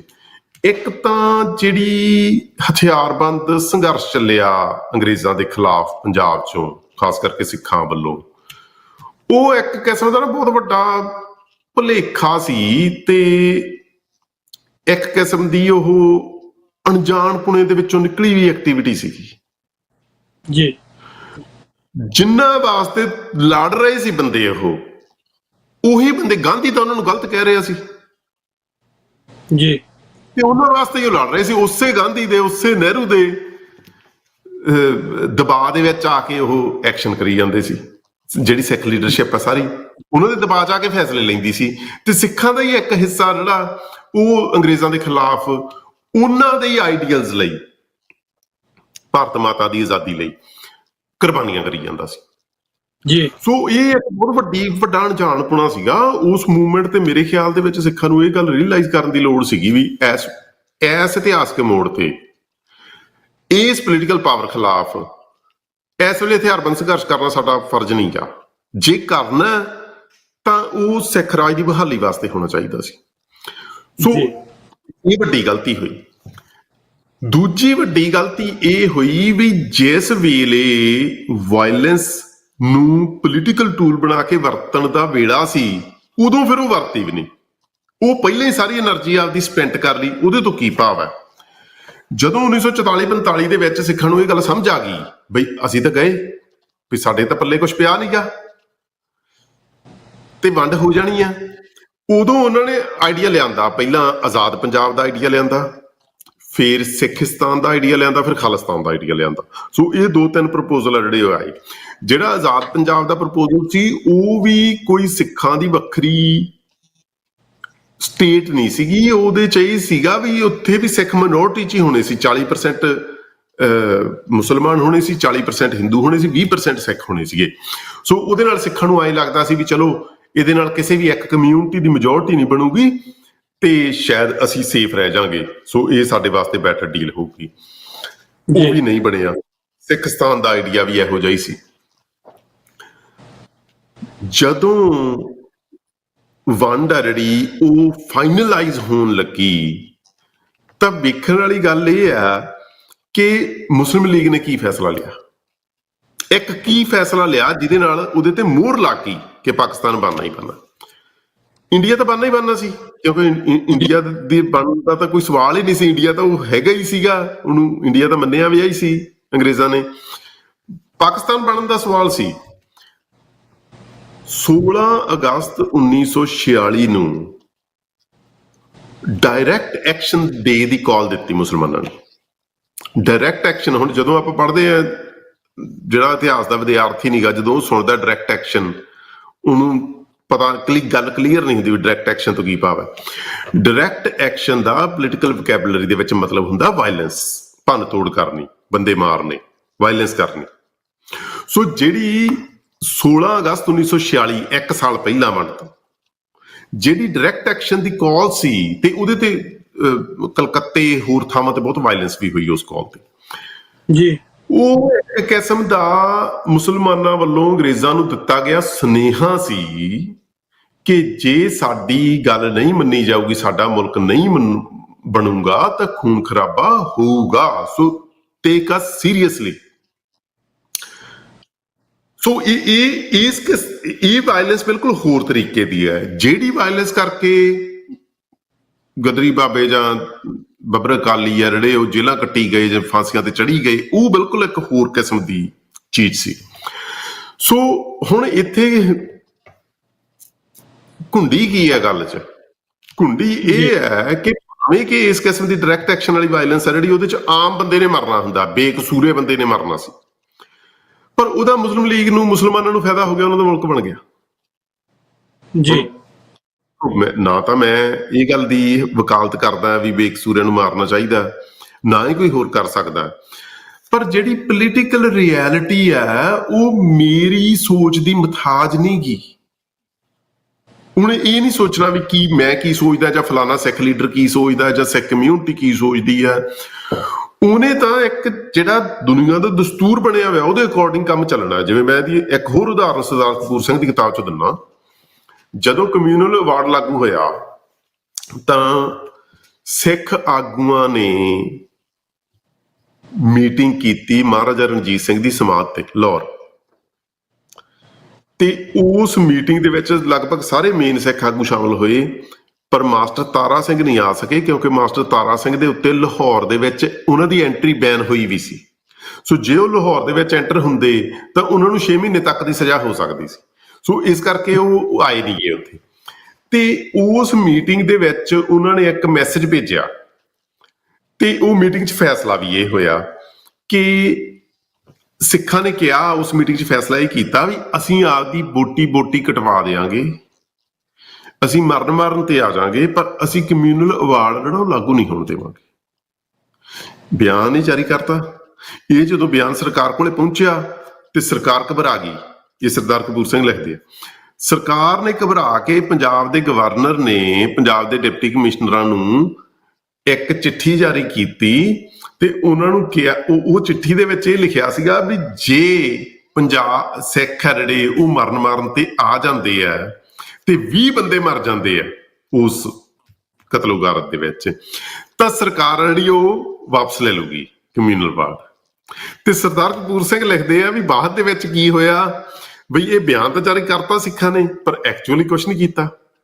ਤੇ ਬਾਅਦ ਚ ਇਲੈਕਸ਼ਨ ਅਨਾਉਂਸ ਹੋ ਗਈ, ਸਿੱਖਾਂ ਦੇ 2 ਧੜੇ ਬਣ ਗਏ ਤੇ ਉਹ ਆਪਸ ਚ ਲੜਨ ਦੇ ਵਿੱਚ ਬਿਜ਼ੀ ਹੋ ਗਏ ਜੀ, ਤੇ ਗੱਲ ਕੋਈ ਹੋਈ ਨਹੀਂ। ਹੁਣ ਗੱਲ ਕੀ ਸੀਗੀ ਵੀ ਜਦੋਂ 1946 ਦੇ ਨੇੜੇ ਤੇੜੇ ਜਦੋਂ ਜਿਹੜੀ ਬਾਉਂਡਰੀ ਨਿਰਧਾਰਿਤ ਹੋਣ ਦਾ ਕੰਮ ਸ਼ੁਰੂ ਹੋ ਗਿਆ, ਪਤਾ ਲੱਗ ਗਿਆ ਪਾਪੂਲੇਸ਼ਨ ਟ੍ਰਾਂਸਫਰ ਹੋਣੀ ਹੈ, ਉਸ ਵੇਲੇ ਸਿੱਖ ਕੀ ਕਰ ਸਕਦੇ ਸੀ? ਜਿਹੜੀ ਤਾਂ ਇਹ ਗੱਲ ਆ ਵੀ ਕਿਹਦੀ ਗਲਤੀ ਸੀ? ਸਿੱਖ ਲੀਡਰਸ਼ਿਪ ਦੀ ਗਲਤੀ ਸੀ ਜਾਂ ਅੰਗਰੇਜ਼ਾਂ ਦੇ ਮਨ 'ਚ ਬੇਈਮਾਨੀ ਸੀ ਜਾਂ ਕਾਂਗਰਸ ਨੇ ਸਾਡੇ ਨਾਲ ਧੋਖਾ ਕਰ ਲਿਆ? ਉਹ ਤਾਂ ਚਲੋ ਠੀਕ ਹੈ ਗੱਲਾਂ ਸਾਰੀਆਂ, ਪਰ ਜੇ ਆਪਾਂ ਇੱਕ ਥਾਟ ਐਕਸਪੈਰੀਮੈਂਟ ਕਰੀਏ ਤੇ ਆਪਾਂ ਇਹ ਸਮਝਣ ਦੀ ਕੋਸ਼ਿਸ਼ ਕਰੀਏ ਵੀ ਓਕੇ ਆਪਾਂ ਟਾਈਮ ਟਰੈਵਲ ਕਰਕੇ 1946 ਚਲੇ ਗਏ, ਠੀਕ ਹੈ ਸਿੱਖ ਲੇਟ ਹੋ ਗਏ ਸੀ, ਬਹੁਤ ਲੇਟ ਹੋ ਗਏ ਸੀ, ਪਰ ਲਾਸਟ ਮੂਵਮੈਂਟ ਤੇ ਕੀ ਕੁਝ ਕੀਤਾ ਜਾ ਸਕਦਾ ਸੀ? ਕਿ ਲਾਸਟ ਮੂਵਮੈਂਟ ਤੇ ਕੋਈ ਇਹੋ ਜਿਹੇ ਫੈਸਲੇ ਲਏ ਜਾ ਸਕਦੇ ਸੀ ਇਹੋ ਜਿਹੇ ਐਡੇ ਵੱਡੇ ਕਿ ਸਿੱਖ ਅੰਗਰੇਜ਼ਾਂ ਨੂੰ ਮਜਬੂਰ ਕਰ ਦਿੰਦੇ ਨਵਾਂ ਰਾਜ, ਇੱਕ ਸਿੱਖਾਂ ਦਾ ਵੱਖਰਾ ਰਾਜ ਬਣਾਉਣ ਵਾਸਤੇ? ਮੇਰੇ ਖਿਆਲ ਦੇ ਵਿੱਚ ਲਈ ਜਾ ਸਕਦੇ ਸੀ। ਸੋ ਉਹ ਫੈਸਲਾ ਕੀ ਸੀ? ਉਹ ਫੈਸਲਾ ਇਹ ਸੀ ਕਿ ਸਿੱਖ ਇੱਕ ਇਕੱਤਰਤਾ ਕਰਦੇ, ਉਸ ਇਕੱਤਰਤਾ ਦੇ ਵਿੱਚ ਸਾਰੇ ਸਿੱਖ ਧੜੇ ਜਿਹੜੇ ਉਹ ਇਕੱਠੇ ਹੋ ਜਾਂਦੇ, ਰਾਜਿਆਂ ਨੂੰ ਵੀ, ਸਿੱਖ ਰਾਜੇ ਸੀ ਜਿਹੜੇ ਉਹਨਾਂ ਨੂੰ ਵੀ ਉਹਦੇ 'ਚ ਬੁਲਾਉਂਦੇ, ਰਾਜਿਆਂ ਕੋਲੇ ਰਿਸੋਰਸਿਸ ਸੀ, ਸਿੱਖ ਲੀਡ ਸੀ ਜਿਹੜੀ ਪਹਿਲਾਂ ਭਾਵੇਂ ਉਹ ਪ੍ਰੋ ਬ੍ਰਿਟਿਸ਼ ਹੀ ਰਹੀ ਹੋਵੇ ਉਹਨਾਂ ਨੂੰ ਵੀ ਬੁਲਾਉਂਦੇ, ਕਿਉਂਕਿ ਉਸ ਵੇਲੇ ਤੱਕ ਪੂਰਾ ਕਲੀਅਰ ਸੀਗਾ ਵੀ ਹੁਣ ਸਾਲ ਦੇ ਵਿੱਚ ਇਹਨਾਂ ਨੇ ਚਲੇ ਜਾਣਾ। ਤੇ ਇੱਕ ਆਪਦੀ ਮਿਲਟਰੀ ਫੋਰਸ ਆਰਗੇਨਾਈਜ਼ ਕਰਦੇ। ਇਹ ਗੱਲ ਪੋਸੀਬਲ ਸੀ ਕਿਉਂਕਿ ਕਰੀਬ 2 ਲੱਖ ਦੇ ਕਰੀਬ ਸੈਕੰਡ ਵਰਲਡ ਵਾਰ ਦੇ ਵਿੱਚੋਂ ਫੌਜੀ ਆ ਜਿਹੜਾ ਉਹ ਮੁੜ ਕੇ ਆਇਆ ਪਿਆ ਸੀ, ਜਿਹਦੇ ਕੋਲੇ ਮਿਲਟਰੀ ਟ੍ਰੇਨਿੰਗ ਵੀ ਸੀ ਤੇ ਜਿਹਦੇ ਕੋਲੇ ਉਹ ਸਾਰਾ ਕੁਝ ਸੀਗਾ, ਸਿਰਫ ਉਹਨਾਂ ਨੂੰ ਆਰਗੇਨਾਈਜ਼ ਕਰਨ ਦੀ ਲੋੜ ਸੀ। ਉਹਨੂੰ ਆਰਗੇਨਾਈਜ਼ ਕਰਕੇ ਸਿੱਖਾਂ ਨੇ ਅੰਗਰੇਜ਼ਾਂ ਨੂੰ ਇਹ ਦੱਸਣਾ ਸੀ, ਚੰਗੀ ਤਰ੍ਹਾਂ ਇਹ ਸੁਨੇਹਾ ਉਹਨਾਂ ਦੇ ਕੰਨਾਂ 'ਚ ਪਹੁੰਚਾਉਣਾ ਸੀ ਤੇ ਉਹਨਾਂ ਨੂੰ ਸ਼ੋਅ ਕਰਨਾ ਸੀ, ਸਿਰਫ ਬਿਆਨ ਨਹੀਂ ਸੀ ਦੇਣਾ, ਉਹਨੂੰ ਸ਼ੋਅ ਕਰਨਾ ਸੀ ਕਿ ਅਸੀਂ ਮਰ ਜਾਾਂਗੇ ਪਰ ਅਸੀਂ ਇਹ ਗੱਲ ਬਰਦਾਸ਼ਤ ਨਹੀਂ ਕਰਾਂਗੇ, ਤੁਹਾਨੂੰ ਸਾਡਾ ਵੱਖਰਾ ਮੁਲਕ ਬਣਾਉਣਾ ਹੀ ਪਊਗਾ। ਉਸ ਵੇਲੇ ਇਹ ਟੈਕਟਿਕ ਚੱਲ ਜਾਣਾ ਸੀ। ਕਿਉਂਕਿ ਜਦੋਂ ਕੋਈ ਤਾਕਤ ਹੈ ਜਿਹੜੀ ਆਪਦਾ ਸਮਾਨ ਬੰਨੀ ਬੈਠੀ ਹੈ ਕਿਤੋਂ ਜਾਣ ਵਾਸਤੇ, ਉਦੋਂ ਉਹ ਵੱਡੇ ਪੱਧਰ ਤੇ ਫੌਜ ਮੋਬਿਲਾਈਜ਼ ਕਰਕੇ ਕਿਸੇ ਕਮਿਊਨਿਟੀ ਨਾਲ ਪੰਗਾ ਨਹੀਂ ਲੈ ਸਕਦੀ। ਜਦੋਂ ਹੁਣ ਅੰਗਰੇਜ਼ਾਂ ਨੂੰ ਪਤਾ ਵੀ ਅਸੀਂ ਤਾਂ ਸਾਲ 6 ਮਹੀਨੇ ਆ ਇੱਥੇ ਤੇ ਅਸੀਂ ਚਲੇ ਜਾਣਾ ਇੱਥੋਂ, ਉਸ ਮੂਵਮੈਂਟ ਤੇ ਉਹ ਕਿੱਡੀ ਕੁ ਵੱਡੀ ਕੌਨਫਲਿਕਟ ਸਿੱਖਾਂ ਨਾਲ ਲੈ ਸਕਦੇ ਸੀ? ਨਹੀਂ ਸੀ ਲੈ ਸਕਦੇ। ਛੋਟੀ ਕੌਨਫਲਿਕਟ ਨੂੰ ਨਹੀਂ ਸੀ ਲੈ ਸਕਦੇ। ਹੋਇਆ ਕਿ ਸਿੱਖ ਲੀਡਰਸ਼ਿਪ ਹੈ ਜਿਹੜੀ, ਉਹ ਪਹਿਲਾਂ ਤਾਂ ਉਹਨਾਂ ਨੂੰ ਇਹ ਹੋ ਗਿਆ ਵੀ ਨਹੀਂ ਜੀ ਅਸੀਂ ਤਾਂ ਕਾਂਗਰਸ ਨਾਲ ਜਾਵਾਂਗੇ। ਤੇ ਜਦੋਂ ਉਹਨਾਂ ਨੂੰ ਪਤਾ ਲੱਗਿਆ ਵੀ ਕਾਂਗਰਸ ਨੇ ਤਾਂ ਕੋਈ, ਮੁਸਲਿਮ ਲੀਗ ਨੇ ਜਦੋਂ ਪਾਕਿਸਤਾਨ ਦਾ ਐਲਾਨ ਕਰਤਾ 1940 ਚ, ਕਾਂਗਰਸ ਨੇ ਕੋਈ ਸਟੈਂਡ ਨਹੀਂ ਲਿਆ ਉਸ ਗੱਲ ਤੇ। ਸਿੱਖਾਂ ਨੂੰ ਪਤਾ ਲੱਗ ਗਿਆ ਕਿ ਨੁਕਸਾਨ ਤਾਂ ਸਾਡਾ ਹੈ ਪਾਕਿਸਤਾਨ ਬਣਨ ਚ, ਕਿਉਂਕਿ ਸਾਡੀ ਪ੍ਰਾਪਰਟੀ ਜਾਣੀ ਹੈ, ਸਾਡੇ ਧਾਰਮਿਕ ਸਥਾਨ ਉੱਧਰ ਰਹਿ ਜਾਣੇ ਆ। ਤੇ ਉਹਨਾਂ ਨੂੰ, ਸਿੱਖਾਂ ਨੂੰ ਪਤਾ ਲੱਗ ਗਿਆ ਵੀ ਨਹੀਂ, ਇਹ ਤਾਂ ਕਾਂਗਰਸ ਸਾਡੇ ਨਾਲ ਧੋਖਾ ਕਰ ਗਈ। ਉਸ ਤੋਂ ਬਾਅਦ ਸਿੱਖਾਂ ਦਾ ਜ਼ੋਰ ਇਸ ਗੱਲ ਤੇ ਲੱਗ ਗਿਆ ਕਿ ਉਸ ਤੋਂ ਬਾਅਦ ਸਵਾਲ ਇਹ ਖੜਾ ਹੋ ਗਿਆ ਕਿ ਪੰਜਾਬ ਸਾਰੇ ਦਾ ਸਾਰਾ ਪਾਕਿਸਤਾਨ ਦਾ ਹਿੱਸਾ ਬਣੇ ਜਾਂ ਪੰਜਾਬ ਦਾ ਕੁਛ ਹਿੱਸਾ ਜਿਹੜਾ ਉਹ ਇੰਡੀਆ ਦਾ ਹਿੱਸਾ ਬਣ ਜੇ ਤੇ ਬਾਕੀ ਪਾਕਿਸਤਾਨ ਦਾ ਬਣ ਜਾਵੇ। ਸੋ ਸਿੱਖ ਕਿਸੇ ਵੀ ਕੀਮਤ ਤੇ ਇਹ ਨਹੀਂ ਸੀ ਚਾਹੁੰਦੇ ਵੀ ਸਾਰੇ ਦਾ ਸਾਰਾ ਪੰਜਾਬ ਜਿਹੜਾ ਉਹ ਪਾਕਿਸਤਾਨ ਦਾ ਹਿੱਸਾ ਬਣ ਜਾਵੇ, ਕਿਉਂਕਿ ਮੁਸਲਮਾਨਾਂ ਨਾਲ ਇਤਿਹਾਸਕ ਵੈਰ ਹੋਣ ਕਰਕੇ ਉਹਨਾਂ ਦੇ ਮਨ ਦੇ ਵਿੱਚ ਇਹ ਸੀ ਵੀ ਸਾਡੇ ਵਾਸਤੇ ਬਹੁਤ ਮਾੜਾ ਹੋਊਗਾ। ਤੇ ਮੈਂ ਵੀ ਇਹ ਸਮਝਦਾ ਵੀ ਸ਼ਾਇਦ ਸਿੱਖਾਂ ਵਾਸਤੇ ਹੁਣ ਨਾਲੋਂ ਵੀ ਜ਼ਿਆਦਾ ਮਾੜਾ ਹੋਣਾ ਸੀਗਾ। ਪਰ ਉਸ ਮੂਵਮੈਂਟ ਤੇ ਇੰਨੀ ਕੁ ਸਪੇਸ ਸੀਗੀ ਉਹ 2 ਸਾਲਾਂ ਦੇ ਵਿੱਚ, ਸੈਕੰਡ ਵਰਲਡ ਵਾਰ ਤੋਂ ਖਤਮ ਹੋਣ ਤੋਂ ਲੈ ਕੇ 1947 ਦੀ ਵੰਡ ਤੱਕ, ਕਿ ਸਿੱਖ ਹੰਭਲਾ ਮਾਰ ਕੇ ਆਰਗੇਨਾਈਜ਼ ਹੋ ਜਾਂਦੇ ਤੇ ਅੰਗਰੇਜ਼ਾਂ ਨੂੰ ਚੰਗੀ ਤਰ੍ਹਾਂ ਕਨਵਿੰਸਿੰਗਲੀ ਸ਼ੋਅ ਕਰ ਦਿੰਦੇ ਕਿ ਜੇ ਤੁਸੀਂ ਇਹ ਗੱਲ ਨਹੀਂ ਕਰੋਗੇ ਤਾਂ ਇੱਥੇ ਬਹੁਤ ਵੱਡੇ ਪੱਧਰ ਤੇ ਖੂਨ ਖਰਾਬਾ ਜਿਹੜਾ ਉਹ ਹੋਊਗਾ। ਉਹਦੇ ਨਾਲ ਹੋਣਾ ਕੀ ਸੀ? ਉਹਦੇ ਨਾਲ ਜਿਹੜਾ ਬਾਅਦ ਦੇ ਵਿੱਚ ਅਸਲ 'ਚ ਖੂਨ ਖਰਾਬਾ ਹੋਇਆ ਉਹ ਨਹੀਂ ਸੀ ਹੋਣਾ, ਉਹਦੇ ਨਾਲ ਸਗੋਂ ਜਾਨਾਂ ਬਚਣੀਆਂ ਸੀ। ਇਸ ਗੱਲ ਨਾਲ ਉਹਦੇ ਨਾਲ ਨੁਕਸਾਨ ਹੋਣਾ ਨਹੀਂ ਸੀ, ਸਗੋਂ ਨੁਕਸਾਨ ਘੱਟ ਹੋਣਾ ਸੀਗਾ, ਕਿਉਂਕਿ ਲਾ ਪਾ ਕੇ ਜਿਹੜਾ ਮਸਲਾ ਸੀ ਉਹ ਸੀਗਾ ਰਾਵੀ ਤੇ ਚਨਾਹ ਦੇ ਵਿਚਾਲੇ ਏਰੀਏ ਦਾ। ਇਹ ਗੱਲ ਮੈਂ ਮੰਨਦਾ ਵੀ ਸਾਰਾ ਪੰਜਾਬ ਆ ਜਿਹੜਾ ਉਹ ਚਨਾਹ ਤੋਂ ਪਾਰ ਦਾ ਪੰਜਾਬ ਆ ਜਿਹੜਾ ਉਹ ਸਿੱਖਾਂ ਨੂੰ ਨਹੀਂ ਸੀ ਮਿਲਣਾ ਕਿਸੇ ਵੀ ਹਾਲਤ 'ਚ। ਪਰ ਜੇ ਰਾਵੀ ਤੇ ਚਨਾਹ ਦੇ ਵਿਚਲਾ ਏਰੀਆ ਜਿਹੜਾ ਉਹ ਸਿੱਖਾਂ ਨੂੰ ਮਿਲ ਜਾਂਦਾ ਤੇ ਹੁਣ ਵਾਲਾ ਪੰਜਾਬ ਆ ਜਿਹੜਾ ਇਹ ਸਾਰਾ ਮਿਲ ਜਾਂਦਾ, ਮੇਰੇ ਖਿਆਲ ਦੇ ਵਿੱਚ ਉਹ ਬਹੁਤ ਗੁੱਡ ਡੀਲ ਸੀ। ਉਹਦੇ ਨਾਲ ਉਹ ਸਿੱਖਾਂ ਵਾਸਤੇ ਬਹੁਤ ਵਧੀਆ ਹੋਣਾ ਸੀਗਾ। ਤੇ ਇਹ ਪ੍ਰਪੋਜ਼ਲ ਆਏ ਵੀ ਸੀ, ਪਰ ਸਿੱਖਾਂ ਨੂੰ ਲੌਜਿਕ ਇਹ ਦਿੱਤਾ ਗਿਆ ਕਿ ਤੁਹਾਡੀ ਤਾਂ ਜੀ ਆਬਾਦੀ ਘੱਟ ਹੈ ਇੱਥੇ, ਤੁਸੀਂ ਤਾਂ ਇੱਥੇ ਘੱਟ ਗਿਣਤੀ 'ਚ ਇਸ ਇਲਾਕੇ 'ਚ, ਮੁਸਲਮਾਨ ਬਹੁਤ ਗਿਣਤੀ 'ਚ, ਤੁਹਾਨੂੰ ਕਿਵੇਂ ਮਿਲ ਜੂਗਾ? ਪਰ ਉਹਦੇ 'ਚ ਬੇਈਮਾਨੀ ਕੀ ਸੀ? ਇਸ ਗੱਲ 'ਚ ਬੇਈਮਾਨੀ ਇਹ ਸੀ ਕਿ ਵੰਡ ਹੈ ਜਿਹੜੀ ਉਹਦਾ ਆਧਾਰ ਪਾਪੂਲੇਸ਼ਨ ਟ੍ਰਾਂਸਫਰ ਸੀ, ਨਾ ਕਿ ਪਾਪੂਲੇਸ਼ਨ ਐਜ਼ ਇਟ ਇਜ਼ ਸੀ। ਕਿ ਜਿਵੇਂ ਪਾਪੂਲੇਸ਼ਨ ਅੱਜ ਬੈਠੀ ਹੈ ਉਹ ਨਹੀਂ ਸੀ ਵੰਡ ਦਾ ਆਧਾਰ। ਵੰਡ ਦਾ ਆਧਾਰ ਪਾਪੂਲੇਸ਼ਨ ਦੀ ਟ੍ਰਾਂਸਫਰ ਸੀ ਕਿ ਇਧਰੋਂ ਆਹ ਕਮਿਊਨਿਟੀ ਨੇ ਉੱਠਣਾ ਉੱਧਰ ਜਾ ਵੜਨਾ, ਉਧਰੋਂ ਆਹ ਕਮਿਊਨਿਟੀ ਨੇ ਉੱਠਣਾ ਇੱਧਰ ਆ ਜਾਣਾ। ਸੋ ਵੰਡ ਦੇ ਹਿਸਾਬ ਨਾਲ, ਜਿਹੜਾ ਪਾਪੂਲੇਸ਼ਨ ਟ੍ਰਾਂਸਫਰ ਦੇ ਹਿਸਾਬ ਨਾਲ ਸਿੱਖਾਂ ਦਾ ਹੱਕ ਆ ਜਿਹੜਾ ਉਹ ਬਣਦਾ ਸੀਗਾ। ਤੇ ਦੂਜੀ ਗੱਲ ਆ ਵੀ ਉਹਦੇ ਇਤਿਹਾਸਕ ਕਾਰਨ ਵੀ ਸੀ। ਸਿੱਖ ਕਮਿਊਨਿਟੀ ਆ ਜਿਹੜੀ ਉਹ ਪ੍ਰਾਪਰਟੀ ਵੀ ਜ਼ਿਆਦਾ ਹੋਲਡ ਕਰਦੀ ਸੀ ਉੱਥੇ, ਉਹਦੇ ਧਾਰਮਿਕ ਸਥਾਨ ਵੀ ਉੱਥੇ ਸੀਗੇ। ਸੋ ਇਹ ਗੱਲ ਕੀਤੀ ਜਾ ਸਕਦੀ ਸੀ, ਪਰ ਸਿੱਖ ਲੀਡਰਸ਼ਿਪ ਸੀ ਜਿਹੜੀ ਉਹ ਬੇਈਮਾਨ, ਘੱਟ ਤੇ ਅਣਜਾਣ ਤੇ ਕਮਜ਼ੋਰ ਜ਼ਿਆਦਾ ਸੀ। ਕਿਉਂਕਿ ਇਹ ਗੱਲ ਹੈ ਜਿਹੜੀ, ਇਹੋ ਜਿਹਾ ਸਟੈਂਡ ਲੈਣਾ ਜਿਹੜਾ ਉਹ ਕੋਈ ਜਵੇ ਵਾਲਾ ਲੀਡਰ ਹੀ ਲੈ ਸਕਦਾ ਸੀ, ਉਹ ਕੋਈ ਜਿਵੇਂ ਤਾਕਤਵਰ ਲੀਡਰ ਹੀ ਲੈ ਸਕਦਾ ਸੀ। ਉਹੋ ਜਿਹਾ ਲੀਡਰ ਨਹੀਂ ਸੀ ਹੈਗਾ ਸਿੱਖਾਂ ਕੋਲੇ ਉਸ ਵੇਲੇ। ਹਾਂਜੀ ਜੀ। ਸੋ ਜਦੋਂ ਇਹ ਜਿਹੜੀ ਆ ਇਤਿਹਾਸਕ ਅਣਹੋਣੀ ਵਰਤ ਜਾਂਦੀ ਆ, ਕਤਲੋਗਾਰਤ ਹੋ ਜਾਂਦੀ ਆ, ਮੁਲਕ ਸੈਟਲ ਹੋ ਜਾਂਦੇ ਆ ਇੱਧਰ ਉੱਧਰ, ਤੇ ਉਸ ਤੋਂ ਬਾਅਦ ਸਿੱਖਾਂ ਨੂੰ ਕੌਮ ਤੇ ਕਿਹਨਾਂ ਕਾਰਨਾਂ ਕਰਕੇ ਸਮਝ ਆਇਆ ਕਿ ਅਸੀਂ ਲੁੱਟੇ ਫੁੱਟੇ ਗਏ ਆ? ਮਤਲਬ ਸੋ ਕਾਲਡ ਆਜ਼ਾਦ ਭਾਰਤ ਦੇ ਵਿੱਚ ਉਹ ਕਿਹੜੀਆਂ ਗੱਲਾਂ ਹੋਈਆਂ ਜਿਨ੍ਹਾਂ ਕਰਕੇ ਸਿੱਖਾਂ ਨੂੰ ਇਹ ਸੋਚਣਾ ਪਿਆ ਕਿ ਸਾਡੇ ਕੋਲ ਬਹੁਤ ਵੱਡੀ ਗਲਤੀ ਹੋ ਗਈ ਆ, ਤੇ ਫਿਰ ਉਹਨੂੰ ਸੁਧਾਰਨ ਦੇ ਲਈ ਕੀ ਕੀਤਾ? ਨਹੀਂ, ਸਿੱਖਾਂ ਨੂੰ ਨਾਲ ਦੀ ਨਾਲ ਹੀ ਸਮਝ ਆ ਗਿਆ ਸੀ। ਜਿਹੜੀ ਸਿੱਖ ਲੀਡਰਸ਼ਿਪ ਸੀ ਨਾ, ਉਹਨੂੰ ਤਾਂ ਵੰਡ ਤੋਂ ਪਹਿਲਾਂ ਹੀ ਸਮਝ ਆ ਗਿਆ ਸੀ ਵੀ ਅਸੀਂ ਤਾਂ ਗਏ।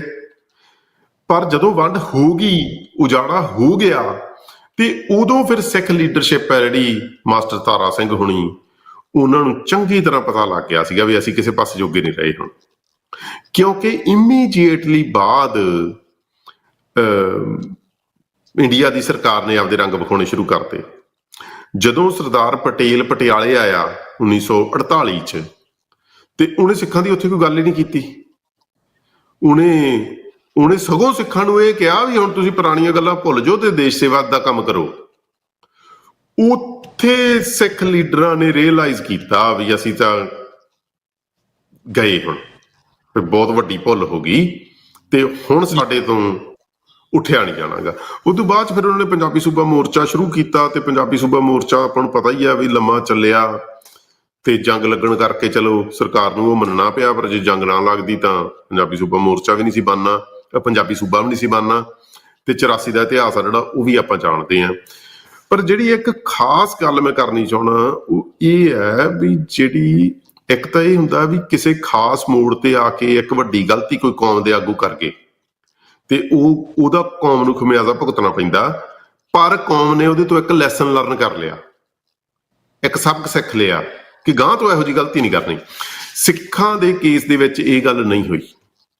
ਸਿੱਖਾਂ ਦੇ ਕੇਸ ਦੇ ਵਿੱਚ ਉਹੀ ਐਟੀਟਿਊਡ ਆ ਜਿਹੜਾ ਉਹ ਇੱਕ ਪੈਟਰਨ ਬਣ ਗਿਆ, ਤੇ ਉਹ ਪੈਟਰਨ ਵਾਰ-ਵਾਰ ਰਿਪੀਟ ਹੋ ਰਿਹਾ। ਤੇ ਜਿੰਨਾ ਚਿਰ ਇਹ ਪੈਟਰਨ ਰਿਪੀਟ ਹੋਣਾ ਬੰਦ ਨਹੀਂ ਹੁੰਦਾ, ਉਹਨਾਂ ਚਿਰ ਸਿੱਖਾਂ ਦਾ ਪੋਲੀਟੀਕਲੀ ਕੁਝ ਬਣਨਾ ਨਹੀਂ। ਇਹ ਗੱਲ ਬਹੁਤ ਜ਼ਿਆਦਾ ਕਲੀਅਰ ਹੈ, ਤੇ ਇਹ ਗੱਲ ਤੇ ਬਹੁਤ ਜ਼ਿਆਦਾ ਧਿਆਨ ਦੇਣ ਦੀ ਲੋੜ ਹੈ, ਤੇ ਉਹਨਾਂ ਧਿਆਨ ਨਹੀਂ ਦਿੱਤਾ ਜਾਂਦਾ।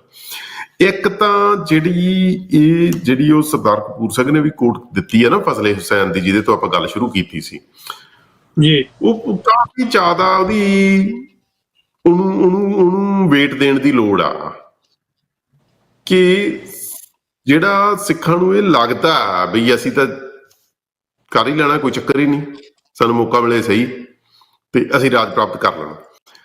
ਮੇਰੇ ਖਿਆਲ ਦੇ ਵਿੱਚ ਇਹ ਗੱਲ ਇੰਨੀ ਸਿੰਪਲ ਨਹੀਂ ਗੀ। ਮੇਰੇ ਖਿਆਲ ਦੇ ਵਿੱਚ ਜਿਹੜੀ ਘੁੰਮਣ ਘੇਰੀ ਦੇ ਵਿੱਚ ਸਿੱਖ ਫਸੇ ਹੋਏ ਆ, ਇਹਦੇ ਚੋਂ ਰਾਈਟ ਨਾਓ ਸਿੱਖਾਂ ਦੀ ਸਿਚੁਏਸ਼ਨ ਇਹ ਹੈ ਵੀ ਜੇ ਇੰਟਰਨੈਸ਼ਨਲ ਸਿਚੁਏਸ਼ਨ ਇਹੋ ਜਿਹੀ ਬਣ ਜਾਵੇ ਵੀ ਅੱਜ ਦੀ ਡੇਟ 'ਚ ਸਿੱਖਾਂ ਨੂੰ ਰਾਜ ਮਿਲਦਾ ਹੋਵੇ, ਤਾਂ ਬਹੁਤ ਘੱਟ ਚਾਂਸ ਹੈ ਵੀ ਸਿੱਖ ਆਪਸ ਦੇ ਵਿੱਚ ਕੌਨਫਲਿਕਟ ਨੂੰ ਤਰਜੀਹ ਦੇਣ ਦੀ ਬਜਾਏ ਇਕੱਠੇ ਹੋ ਕੇ ਉਹ ਰਾਜ ਲੈ ਲੈਣਗੇ। ਬਹੁਤ ਘੱਟ ਚਾਂਸ ਹੈ ਇਹ ਗੱਲ ਦੇ। ਮੋਸਟ ਪ੍ਰੋਬੇਬਲੀ ਜਿਹੜੀ ਆਪਸੀ ਕੌਨਫਲਿਕਟ ਹੈ ਉਹ ਸਿੱਖਾਂ ਦੀ ਇੱਕਦਮ, ਜਦੋਂ ਵੀ ਸਟੇਟ ਦਾ ਸਿਸਟਮ ਢਿੱਲਾ ਪਿਆ, ਉਹ ਇੱਕਦਮ ਖੂਨੀ ਰੂਪ ਧਾਰ ਜੂ, ਜਿਹੜੀ ਅੱਜ ਦੀ ਸਿਚੁਏਸ਼ਨ ਤੋਂ ਜੇ ਇਮਾਨਦਾਰੀ ਨਾਲ ਅੰਦਾਜ਼ਾ ਲਾਉਣਾ ਹੋਵੇ ਜੀ। ਉਹ ਇਹ ਗੱਲ ਬਹੁਤ ਜ਼ਿਆਦਾ ਮੇਰੇ ਖਿਆਲ ਤਾਂ ਵਰੀਸਮ ਹੈ। ਦੂਜੀ ਗੱਲ ਇਹ ਹੈ ਕਿ ਜਿਹੜੀ ਮੈਂ ਇਹ ਸਮਝਦਾ ਵੀ ਕੌਮ ਆ ਜਿਹੜੀ, ਉਹਨੂੰ ਇਹ ਗੱਲ ਰੀਅਲਾਈਜ਼ ਕਰਨ ਦੀ ਲੋੜ ਹੈ ਵੀ ਜਿਹੜੀ ਗੱਲ ਸਾਨੂੰ ਚੰਗੀ ਲੱਗਦੀ ਹੈ ਅਸੀਂ ਉਹੀ ਸੁਣਦੇ ਹਾਂ, ਤੇ ਇਹ ਗੱਲ ਤੋਂ ਪਾਸਾ ਵੱਟਣ ਦੀ ਲੋੜ ਆ ਹੁਣ, ਕਿਉਂਕਿ ਬਹੁਤ ਵਾਰੀ ਹੋ ਗਿਆ ਹੁਣ ਇਹ ਗੱਲ ਜੀ। ਜਿਹੜੀਆਂ ਗੱਲਾਂ ਸਾਨੂੰ ਚੰਗੀਆਂ ਲੱਗਦੀਆਂ ਉਹ ਅਸੀਂ ਸੁਣਦੇ ਹਾਂ, ਜਿਹੜਾ ਬੰਦਾ ਉਹ ਗੱਲਾਂ ਕਰਦਾ ਉਹਦੀ ਅਸੀਂ ਸਪੋਰਟ ਕਰਦੇ ਹਾਂ, ਤੇ ਗੱਲ ਕਿਤੇ ਜਾਂਦੀ ਨਹੀਂ। ਸੋ 47 ਦੀ ਵੱਡੀ ਗੱਲ ਆ ਜਿਹੜੀ ਹੁਣ 47 ਦਾ ਜੇ ਸਬਕ ਹੀ ਸਿੱਖਣਾ ਹੋਵੇ ਤਾਂ ਇੱਕ ਤਾਂ ਇਹ ਹੈ ਵੀ ਜਿਹੜਾ ਕਿਸੇ ਗੈਰ ਤੇ ਧਿਜਣਾ ਜਿਹੜਾ ਉਹ ਬਹੁਤ ਵੱਡਾ ਗੁਨਾਹ ਹੈ, ਤੇ ਸਿੱਖ ਇਹਨੂੰ ਚੰਗਿਆਈ ਮੰਨੀ ਬੈਠੇ ਆ ਬਈ ਅਸੀਂ ਭਰੋਸਾ, ਜਿਵੇਂ ਹੁਣ ਇਹ ਕਹਿਣਾ ਕਿ ਅਸੀਂ ਕਾਂਗਰਸ ਤੇ ਭਰੋਸਾ ਕੀਤਾ ਪਰ ਕਾਂਗਰਸ ਨੇ ਸਾਡੇ ਨਾਲ ਧੋਖਾ ਕੀਤਾ ਜੀ। ਇੱਕ ਵਾਰੀ ਪੰਜਾਬ ਯੂਨੀਵਰਸਿਟੀ ਸਟੂਡੈਂਟ ਸੈਂਟਰ ਤੇ ਸਾਡੀ ਕਿਸੇ ਹਿੰਦੂ ਮੁੰਡੇ ਨਾਲ ਬਹਿਸ ਹੋ ਗਈ ਸਿੱਖਾਂ ਦੇ ਹਾਲਾਤਾਂ ਬਾਰੇ, ਵੀ ਇੰਡੀਆ ਦੇ ਵਿੱਚ ਸਿੱਖਾਂ ਨਾਲ ਧੱਕਾ ਹੁੰਦਾ। ਜਦੋਂ ਉਹਨੂੰ ਅਸੀਂ ਕਿਹਾ ਕਿ ਕਾਂਗਰਸ ਨੇ ਸਿੱਖਾਂ ਨਾਲ ਆਹ ਵਾਅਦੇ ਕੀਤੇ ਸੀ ਪਰ ਬਾਅਦ ਦੇ ਵਿੱਚ ਉਹਨਾਂ ਨੇ ਧੋਖਾ ਕੀਤਾ, ਉਹ ਕਹਿੰਦਾ ਸਾਨੂੰ ਤਾਂ ਨਿੱਕੇ ਹੁੰਦੇ ਨੂੰ ਸਿਖਾਇਆ ਹੀ ਇਹ ਜਾਂਦਾ ਵੀ ਤੁਸੀਂ ਦੂਜੇ ਨੂੰ ਵਰਤਣਾ ਕਿਵੇਂ ਆ, ਤੁਸੀਂ ਵਰਤੇ ਗਏ, ਹੁਣ ਕੀ ਕਰੀਏ ਜੀ। ਉਹਦੀ ਓਨੈਸਟ ਆ ਗੱਲ, ਸਹੀ ਆ ਇਹ ਕਿ ਕਾਂਗਰਸ ਨੇ ਉਸ ਵੇਲੇ ਦੀ ਸਿੱਖ ਲੀਡਰਸ਼ਿਪ ਨੂੰ ਵਰਤ ਲਿਆ, ਤੇ ਵਰਤ ਕੇ ਉਹਨਾਂ ਨੇ ਪੰਜਾਬ ਆ ਜਿਹੜਾ ਉਹ ਆਪਦੇ ਮੁਲਕ ਦਾ ਹਿੱਸਾ ਬਣਾ ਲਿਆ। ਹੁਣ ਉਹ ਹੌਲੀ ਸਿੱਖਾਂ ਨੂੰ ਵੀ ਖਤਮ ਕਰਨ ਤੇ ਲੱਗੇ ਹੋਏ ਆ, ਤੇ ਪੰਜਾਬ ਖਿੱਤਾ ਜਿਹੜਾ ਉਹਦੀ ਆਪਦੀ ਜਿਹੜੀ ਇੱਕ ਸੱਭਿਆਚਾਰਕ ਆਜ਼ਾਦ ਹਸਤੀ ਹੈ ਉਹਨੂੰ ਵੀ ਹੌਲੀ ਖਤਮ ਕਰਨ ਲੱਗੇ ਹੋਏ ਆ। ਸੋ ਜਿਹੜਾ ਵੱਡਾ ਲੈਸਨ ਤਾਂ ਇਹ ਆ ਕਿ ਦੂਜੇ ਤੇ ਧਿਜਣਾ ਚੰਗਿਆਈ ਨਹੀਂ, ਕਮਜ਼ੋਰੀ ਹੈ। ਇਹ ਗੱਲ ਜਿੰਨਾ ਚਿਰ ਸਿੱਖਾਂ ਦੇ ਸਮੂਹਿਕ ਮਨ ਦਾ ਹਿੱਸਾ ਨਹੀਂ ਬਣਦੀ, ਉਨਾ ਚਿਰ ਇਹ ਸਿੱਖਾਂ ਦੇ ਪੋਲੀਟੀਕਲ ਐਕਸ਼ਨ ਦੇ ਵਿੱਚ ਟਰਾਂਸਲੇਟ ਨਹੀਂ ਹੋਣੀ। ਉਨਾ ਚਿਰ ਇਹ ਗੱਲ ਹੀ ਹੈ ਜਿਹਨੂੰ ਦੋ ਚਾਰ ਬੰਦੇ ਕਰੀ ਜਾਣਗੇ। ਸੋ ਇਹ ਸਮੂਹਿਕ ਮਨ ਦਾ ਹਿੱਸਾ ਜਦੋਂ ਬਣੂਗੀ, ਉਦੋਂ ਬਾਅਦ ਸਿੱਖਾਂ ਦਾ ਫਿਰ ਦੀ ਪੋਲਿਟਿਕਸ ਚੇਂਜ ਹੋਊਗੀ, ਅਦਰਵਾਈਜ਼ ਇਹ ਚੇਂਜ ਨਹੀਂ ਹੋਣੀ। ਹਾਂਜੀ, ਇੱਕ ਬੜੀ ਇਤਿਹਾਸਕ ਡਿਸਪੋਜੀਸ਼ਨ ਆ ਸਿੱਖਾਂ ਦੀ ਕਿ ਇਹ ਸਾਰਾ ਕੁਝ ਵਾਪਰਨ ਤੋਂ ਪਹਿਲਾਂ ਸਰਦਾਰ ਕਪੂਰ ਸਿੰਘ ਵਰਗੇ ਦਾਨੇਸ਼ਵਰ ਸਿੱਖ ਸਕੋਲਰ, ਔਰ ਮੇਰਾ ਖਿਆਲ ਨਹੀਂ ਕਿ ਉਸ ਹਿਸਟਰੀ ਦੇ ਵਿੱਚ, ਉਸ ਸਮੇਂ ਦੇ ਵਿੱਚ ਉਹਨਾਂ ਤੋਂ ਵੱਡਾ ਕੋਈ ਸਕੋਲਰ ਆ ਜਿਹੜਾ ਉਹ ਸਿੱਖਾਂ ਦੀ ਨਜ਼ਰੇ ਪੈਂਦਾ। ਉਹਨਾਂ ਦੇ ਬਾਰ-ਬਾਰ ਸਮਝਾਏ ਜਾਣ ਤੋਂ ਬਾਅਦ ਵੀ ਇਹ ਜਿਹੜਾ ਵਰਤਾਰਾ ਵਰਤੀ ਗਿਆ ਉਹਨਾਂ ਨੂੰ ਕਿਸੇ ਨੇ ਸੁਣਿਆ ਨਹੀਂ, ਔਰ ਇਹੀ ਕੰਮ ਜਿਹੜਾ ਉਹ ਅੱਜ ਦੇ ਦੌਰ ਦੇ ਵਿੱਚ ਹੈ। ਅੱਜ ਵੀ ਜੇ ਕੋਈ ਬੰਦਾ ਸੀਰੀਅਸ ਗੱਲ ਕਰਦਾ ਨਾ ਵੀ ਅਸੀਂ ਇੱਥੇ ਲੁੱਟੇ ਫੁੱਟੇ ਜਾਣਾ, ਉਹਨੂੰ ਮਤਲਬ ਕਹਿਣ ਦਾ ਕੌਮ ਦਾ ਦੁਸ਼ਮਣ ਬਣਾ ਕੇ ਪੇਸ਼ ਕਰ ਦਿੱਤਾ ਜਾਂਦਾ ਵੀ ਇਹ ਤਾਂ ਵਿਰੋਧੀ ਆ, ਜਾਂ ਵਿਰੋਧੀ ਆ, ਜਾਂ ਦੋਸ਼ ਇਹ ਲਾਇਆ ਜਾਂਦਾ ਕਿ ਇਹ, ਜਾਂ ਦੋਸ਼ ਇਹ ਲਾਇਆ ਜਾਂਦਾ ਕਿ ਢਹਿੰਦੀ ਕਲਾ ਵਾਲੀ ਗੱਲ ਆ। ਪਰ ਅਸਲ ਦੇ ਵਿੱਚ ਢਹਿੰਦੀ ਕਲਾ ਵਾਲੀ ਗੱਲ ਨਹੀਂ। ਜਿਹੜੀ ਮੈਂ ਇਹ ਗੱਲ ਨਾ ਪੁਆਇੰਟ ਕਾਫੀ ਸਮੇਂ ਤੋਂ ਕੋਸ਼ਿਸ਼ ਕਰ ਰਿਹਾ ਰੱਖਣ ਦੀ, ਚੜ੍ਹਦੀ ਕਲਾ ਦਾ ਅਰਥ ਇਹ ਨਹੀਂਗਾ ਕਿ ਸਾਹਮਣੇ ਆ ਰਹੇ ਖਤਰੇ ਤੋਂ ਅੱਖਾਂ ਮੀਚ ਲਓ। ਚੜ੍ਹਦੀ ਕਲਾ ਦਾ ਅਰਥ ਇਹ ਹੈ ਕਿ ਸਾਹਮਣੇ ਆ ਰਹੇ ਖਤਰੇ ਨੂੰ ਪਛਾਣੋ ਤੇ ਉਹਦਾ ਟਾਕਰਾ ਕਰਨ ਦੀ ਤਿਆਰੀ ਕਰੋ। ਜਿਹੜਾ ਅੱਜ ਕੱਲ੍ਹ ਐਟੀਟਿਊਡ ਹੈ ਉਹ ਇਹ ਹੈ ਵੀ ਸਾਹਮਣੇ ਆ ਰਹੇ ਖਤਰੇ ਤੋਂ ਅੱਖਾਂ ਮੀਚੋ ਤੇ ਇਹ ਕਹੋ ਵੀ ਕੋਈ ਨਹੀਂ, ਇਹ ਤਾਂ ਨਿੱਕੀਆਂ ਮੋਟੀਆਂ ਗੱਲਾਂ, ਅਸੀਂ ਤਾਂ ਚੱਕ ਦਿੰਦੇ ਹੁੰਦੇ ਹਾਂ। ਸੋ ਇਹ ਬਹੁਤ ਜ਼ਿਆਦਾ ਵੱਡੀ ਘਾਤਕ ਇੱਕ ਆਤਮਘਾਤੀ ਟੈਂਡੈਂਸੀ ਹੈ ਇਹ ਸਿੱਖਾਂ ਦੇ ਵਿੱਚ। ਇਹ ਆਤਮਘਾਤ ਵੱਲ ਨੂੰ ਵਾਧੇ ਕਰਨਾ ਇਹ ਗੱਲ। ਤੇ ਜਦੋਂ ਸਰਦਾਰ ਕਪੂਰ ਸਿੰਘ ਵਰਗਿਆਂ ਨੂੰ ਪੜ੍ਹੀਦਾ, ਜਾਂ ਪ੍ਰੋਫੈਸਰ ਪੂਰਨ ਸਿੰਘ ਦੀ ਜਿਹੜੀ ਚਿੱਠੀ ਹੈ ਜੌਨ ਸਾਈਮਨ ਦੀ, ਉਹ ਪੜ੍ਹੀਦੀ ਹੈ, ਤਾਂ ਸੱਚੀ ਐਂ ਲੱਗਦਾ ਹੈ ਵੀ ਕੋਈ ਬੰਦਾ ਜਿਵੇਂ ਸਿੱਖਾਂ ਨੂੰ ਚੀਕਾਂ ਮਾਰ-ਮਾਰ ਕੇ ਸਮਝਾਉਣ ਦੀ ਕੋਸ਼ਿਸ਼ ਕਰ ਰਿਹਾ ਹੋਵੇ, ਪਰ ਉਹਦੀ ਗੱਲ ਦਾ ਸਿੱਖਾਂ ਤੇ ਕੋਈ ਅਸਰ ਨਾ ਹੋ ਰਿਹਾ ਹੋਵੇ। ਤੇ ਉਹ ਉਸ ਦੌਰ ਦਾ ਇਹ ਜਿਹੜਾ ਲਿਖਤਾਂ ਜਿਹੜੀਆਂ ਉਹ ਪੜ੍ਹਨੀਆਂ ਇਮੋਸ਼ਨਲੀ ਬਹੁਤ ਔਖੀਆਂ, ਕਿਉਂਕਿ ਉਹ ਬੰਦੇ ਦੇ ਅੰਦਰ ਨਾ ਬਹੁਤ ਇੱਕ ਕਿਸਮ ਦੀ ਤੁਸੀਂ ਕਹਿ ਲਓ ਵੀ ਸਟ੍ਰੈਸ ਪੈਦਾ ਕਰਦੀਆਂ ਕਿ ਉਸ ਵੇਲੇ ਉਹ ਗੱਲਾਂ ਨਹੀਂ ਸੁਣੀਆਂ ਗਈਆਂ, ਉਹਦਾ ਨਤੀਜਾ ਸਿੱਖਾਂ ਦੇ ਬਹੁਤ ਵੱਡੇ ਉਜਾੜੇ ਦੇ ਵਿੱਚ ਨਿਕਲਿਆ, ਜਿਹਦੇ ਵਿੱਚੋਂ ਲੱਖਾਂ ਦੀ ਤਾਦਾਦ ਦੇ ਵਿੱਚ ਸਿੱਖ ਮਾਰੇ ਗਏ, ਅੱਧਿਓਂ ਵਾਲੀ ਉਹਨਾਂ ਦੀ ਪ੍ਰਾਪਰਟੀ ਜਾਂਦੀ ਰਹੀ, ਤੇ ਵੱਡੇ ਧਾਰਮਿਕ ਸਥਾਨ ਆ ਜਿਹੜੇ ਉਹ ਸਿੱਖਾਂ ਦੇ ਖੁੱਸ ਗਏ। ਜਿਹੜੀ ਸਿੱਖ ਰਾਜ ਦੀ ਰਾਜਧਾਨੀ ਸੀ ਉਹ ਗਈ। ਤੇ ਉਹ ਜਦੋਂ ਅਸੀਂ ਇਹ ਵੇਖਦੇ ਆ ਵੀ ਉਹੀ ਪੈਟਰਨ ਅੱਜ ਵੀ ਰਿਪੀਟ ਹੋ ਰਹੇ ਆ, ਤਾਂ ਇਹ ਗੱਲ ਆ ਜਿਹੜੀ ਉਹ ਮੇਰੇ ਖਿਆਲ ਦੇ ਵਿੱਚ ਬਹੁਤ ਜ਼ਿਆਦਾ ਡਿਸਟਰੈਸਿੰਗ ਹੋ ਜਾਂਦੀ ਹੈ ਜੀ। ਕਿ ਫਿਰ ਇਤਿਹਾਸ ਆ ਜਿਹੜਾ, ਇਹਦਾ ਮਤਲਬ ਤਾਂ ਇਹ ਆ ਵੀ ਇਤਿਹਾਸ ਰਿਪੀਟ ਕਰੀ ਜਾਂਦਾ ਆਪਣੇ ਆਪ ਨੂੰ ਜੀ। ਇਤਿਹਾਸ ਆ ਜਿਹੜਾ ਉਹ ਸਾਡਾ ਜਿਹੜਾ ਗੁਲਾਮੀ ਦਾ ਇਤਿਹਾਸ ਆ ਜਿਹੜਾ ਉਹ ਨਹੀਂ ਰਿਪੀਟ ਹੋਣਾ ਚਾਹੀਦਾ। ਰਿਪੀਟ ਤਾਂ ਪਹਿਲਾ ਇਤਿਹਾਸ ਹੋਣਾ ਚਾਹੀਦਾ 18ਵੀਂ ਸਦੀ ਦਾ, ਜੋ ਸਿੱਖ ਰਾਜ ਵਾਲਾ ਇਤਿਹਾਸ, ਉਹ ਰਿਪੀਟ ਹੋਣਾ ਚਾਹੀਦਾ। ਪਰ ਰਿਪੀਟ ਸਾਡਾ ਇਤਿਹਾਸ ਹੀ ਹੋ ਰਿਹਾ ਵਾਰੀ ਵਾਰੀ। ਸੋ ਉਹਦੇ ਜਿਵੇਂ ਆਪਾਂ ਐਨਾਲਾਈਜ਼ ਕੀਤਾ ਕਿ ਇੱਕ ਤਾਂ ਇਹ ਹੈ ਗੱਲ ਵੀ ਜਦੋਂ ਕੋਈ ਬੰਦਾ ਜਿਹੜਾ ਉਹ ਅੰਦਰੋਂ ਕਮਜ਼ੋਰ ਹੋ ਜਾਂਦਾ, ਤਾਂ ਉਹ ਫਿਰ ਆਪਣੇ ਆਪ ਨੂੰ ਤਸੱਲੀ ਦੇਣ ਵਾਸਤੇ ਕਲਪਨਾ ਦਾ ਸਹਾਰਾ ਲੈਣ ਲੱਗ ਜਾਂਦਾ, ਉਹ ਇਮੈਜਿਨ ਕਰਨ ਲੱਗ ਜਾਂਦਾ ਗੱਲਾਂ, ਕਿਉਂਕਿ ਰਿਐਲਿਟੀ ਆ ਜਿਹੜੀ ਉਹਦੇ ਵਾਸਤੇ ਬਹੁਤ ਸਟ੍ਰੈਸਫੁਲ ਹੋ ਜਾਂਦੀ ਹੈ ਤੇ ਉਹ ਰਿਐਲਿਟੀ ਨੂੰ ਇਕਨੋਲੇਜ ਕਰਨੋਂ ਹਟ ਜਾਂਦਾ। ਸੋ ਸਿਮਿਲਰ ਅੱਜ ਦੀ ਸਿਚੁਏਸ਼ਨ ਜਿਹੜੀ ਉਹ ਸਿੱਖਾਂ ਦੀ ਇਹ ਹੈ ਵੀ ਜਿਹੜੀ ਸਾਡੀ ਰਿਐਲਿਟੀ ਆ ਉਹ ਇਹ ਹੈ ਕਿ ਸਿੱਖ ਹੌਲੀ ਹੌਲੀ ਹੌਲੀ ਹੌਲੀ ਕਰਕੇ ਖਦੇੜੇ ਜਾ ਰਹੇ ਆ, ਪੰਜਾਬ ਤੋਂ ਵੀ, ਪੋਲੀਟੀਕਲ ਪ੍ਰੋਸੈਸ ਦੇ ਵਿੱਚੋਂ ਵੀ, ਤੇ ਲਾਈਫ ਦੇ ਹਰ ਖੇਤਰ ਦੇ ਵਿੱਚੋਂ। ਪਰ ਉਹਦਾ ਬੱਝਵਾਂ ਕੋਈ ਜਵਾਬ ਆ ਜਿਹੜਾ ਉਹ ਸਿੱਖਾਂ ਵੱਲੋਂ ਹਜੇ ਤੱਕ ਦਿੱਤਾ ਨਹੀਂ ਜਾ ਰਿਹਾ, ਸਗੋਂ ਸਪਲਿੰਟਰਿੰਗ ਹੈ ਜਿਹੜੀ ਸਿੱਖਾਂ 'ਚ ਉਹ ਹੋਰ ਵਧੀ ਜਾਂਦੀ ਹੈ। ਖਾਸ ਕਰਕੇ ਪੰਥਕ ਜੀ ਗਰੁੱਪਾਂ ਦੀ। ਜੀ। ਹਾਂਜੀ ਸੋ ਉਹ ਤੋਂ ਬਾਅਦ ਆਪਾਂ ਹੁਣ ਗੱਲਬਾਤ ਕਰਦੇ ਹਾਂ ਜਿਹੜਾ ਵੀ ਪੰਜਾਬ ਨੂੰ ਗਾਂਹ ਕੱਟ ਕੇ 4 ਭਾਗਾਂ 'ਚ ਕਿਵੇਂ ਵੰਡਿਆ ਗਿਆ। ਪਰ ਉਸ ਤੋਂ ਪਹਿਲਾਂ ਆਪਾਂ ਜਿਹੜੀ ਆ ਗੱਲ ਜਿਹੜੇ ਆਉਣ ਵਾਲੇ ਕਮਿਊਨਿਟੀ ਪ੍ਰੋਗਰਾਮਸ ਹੈਗੇ ਆ, ਜਿਹੜੇ ਪੰਥ ਦੇ ਲਿਖੇ ਹੋਏ ਪ੍ਰੋਗਰਾਮ ਆਉਣ ਵਾਲੇ ਦਿਨਾਂ ਦੇ ਵਿੱਚ, ਥੋੜੀ ਜਿਹੀ ਗੱਲ ਉਹਦੀ ਕਰ ਲਈਏ ਜੀ। ਤੇ ਉਹਨਾਂ ਦੇ ਵਿੱਚ ਸਭ ਤੋਂ ਪਹਿਲਾ ਪ੍ਰੋਗਰਾਮ ਜਿਹੜਾ ਆਉਣ ਵਾਲੀ 15 ਅਗਸਤ ਨੂੰ ਸ਼ਾਮ 5 ਵਜੇ TV 84 ਵੱਲੋਂ ਇੱਕ ਪ੍ਰੋਗਰਾਮ ਜਿਹੜਾ ਉਹ ਲਿਖਿਆ ਗਿਆ ਬਰੈਂਪਟਨ ਦੇ ਗੋਰ ਮੈਡੋ ਸਿਟੀ ਸੈਂਟਰ ਦੇ ਵਿੱਚ। ਔਰ ਉੱਥੇ doctor Amarjit Singh ji, Khalistan affair centres ਦੇ ਡਾਇਰੈਕਟਰ ਤੇ TV 84 ਦੇ CEO ਉੱਥੇ ਸਾਡੇ ਨਾਲ ਸ਼ਾਮਲ ਹੋਣਗੇ ਔਰ ਉਹ ਗੱਲ ਕਰਨਗੇ Sikhs and India past present and future. ਇਹ ਵਿਸ਼ਾ ਉਹਨਾਂ ਦੇ ਜਿਹੜਾ ਡਾਇਲੌਗ ਦਾ ਰਹੇਗਾ। ਉੱਥੇ ਤੁਸੀਂ 1 to 1 ਵੀ ਉਹਨਾਂ ਦੇ ਨਾਲ ਮਿਲ ਸਕਦੇ ਹੋ, ਗੱਲ ਕਰ ਸਕਦੇ ਹੋ। ਔਰ ਇਸ ਮੌਕੇ ਤੇ TV 84 ਦੀਆਂ ਨਵੀਆਂ ਐਪਸ ਤੇ ਨਾਲ ਵੈਬਸਾਈਟ ਆ ਜਿਹੜੀ ਉਹ ਵੀ ਲਾਂਚ ਕੀਤੀ ਜਾਏਗੀ। ਸੋ ਸ਼ਾਮ ਨੂੰ 5 ਵਜੇ ਗੋਰਮੈਡੋ ਜਿਹੜਾ ਸਿਟੀ ਸੈਂਟਰ ਆ, ਹਾਲ ਨੰਬਰ 2 ਹੈ ਤੇ ਐਡਰੈਸ ਹੈਗਾ ਜੀ 10500 ਜਿਹੜਾ 10510 ਆਪਣਾ ਦਾ ਗੋਰ ਰੋਡ ਬਰੈਂਪਟਨ। ਸੋ ਇੱਥੇ ਖੁੱਲਾ ਸੱਦਾ ਜੀ ਪੰਥ ਵੱਲੋਂ। ਮੈਂ ਟੀਮ ਨੂੰ ਕਹੂੰਗਾ ਕਿ ਉਹਦੇ ਸੰਬੰਧ ਦੇ ਵਿੱਚ ਜਿਹੜੀ ਐਡਵਰਟਾਈਜ਼ਮੈਂਟ ਆ ਸਾਡੀ ਉਹ ਵੀ ਚਲਾ ਦਿਓ ਜੇ ਹੈ। ਤੁਹਾਡੇ ਵਿਸ਼ਵਾਸ ਅਤੇ ਸਹਿਯੋਗ ਸਦਕਾ TV 84 ਇੱਕ ਕਦਮ ਅੱਗੇ ਵਧਾਉਂਦਿਆਂ ਲਾਂਚ ਕਰਨ ਜਾ ਰਿਹਾ ਹੈ TV 84 ਦੀ ਵੈਬਸਾਈਟ ਅਤੇ ਐਪ, ਜਿੱਥੇ ਤੁਹਾਨੂੰ ਜਾਣਕਾਰੀ ਮਿਲੇਗੀ ਦੁਨੀਆ ਭਰ ਵਿੱਚ ਚੱਲਦੇ ਸਿੱਖ ਸੰਘਰਸ਼ ਅਤੇ ਇਸ ਸੰਘਰਸ਼ ਨਾਲ ਜੁੜੀਆਂ ਘਟਨਾਵਾਂ ਬਾਰੇ।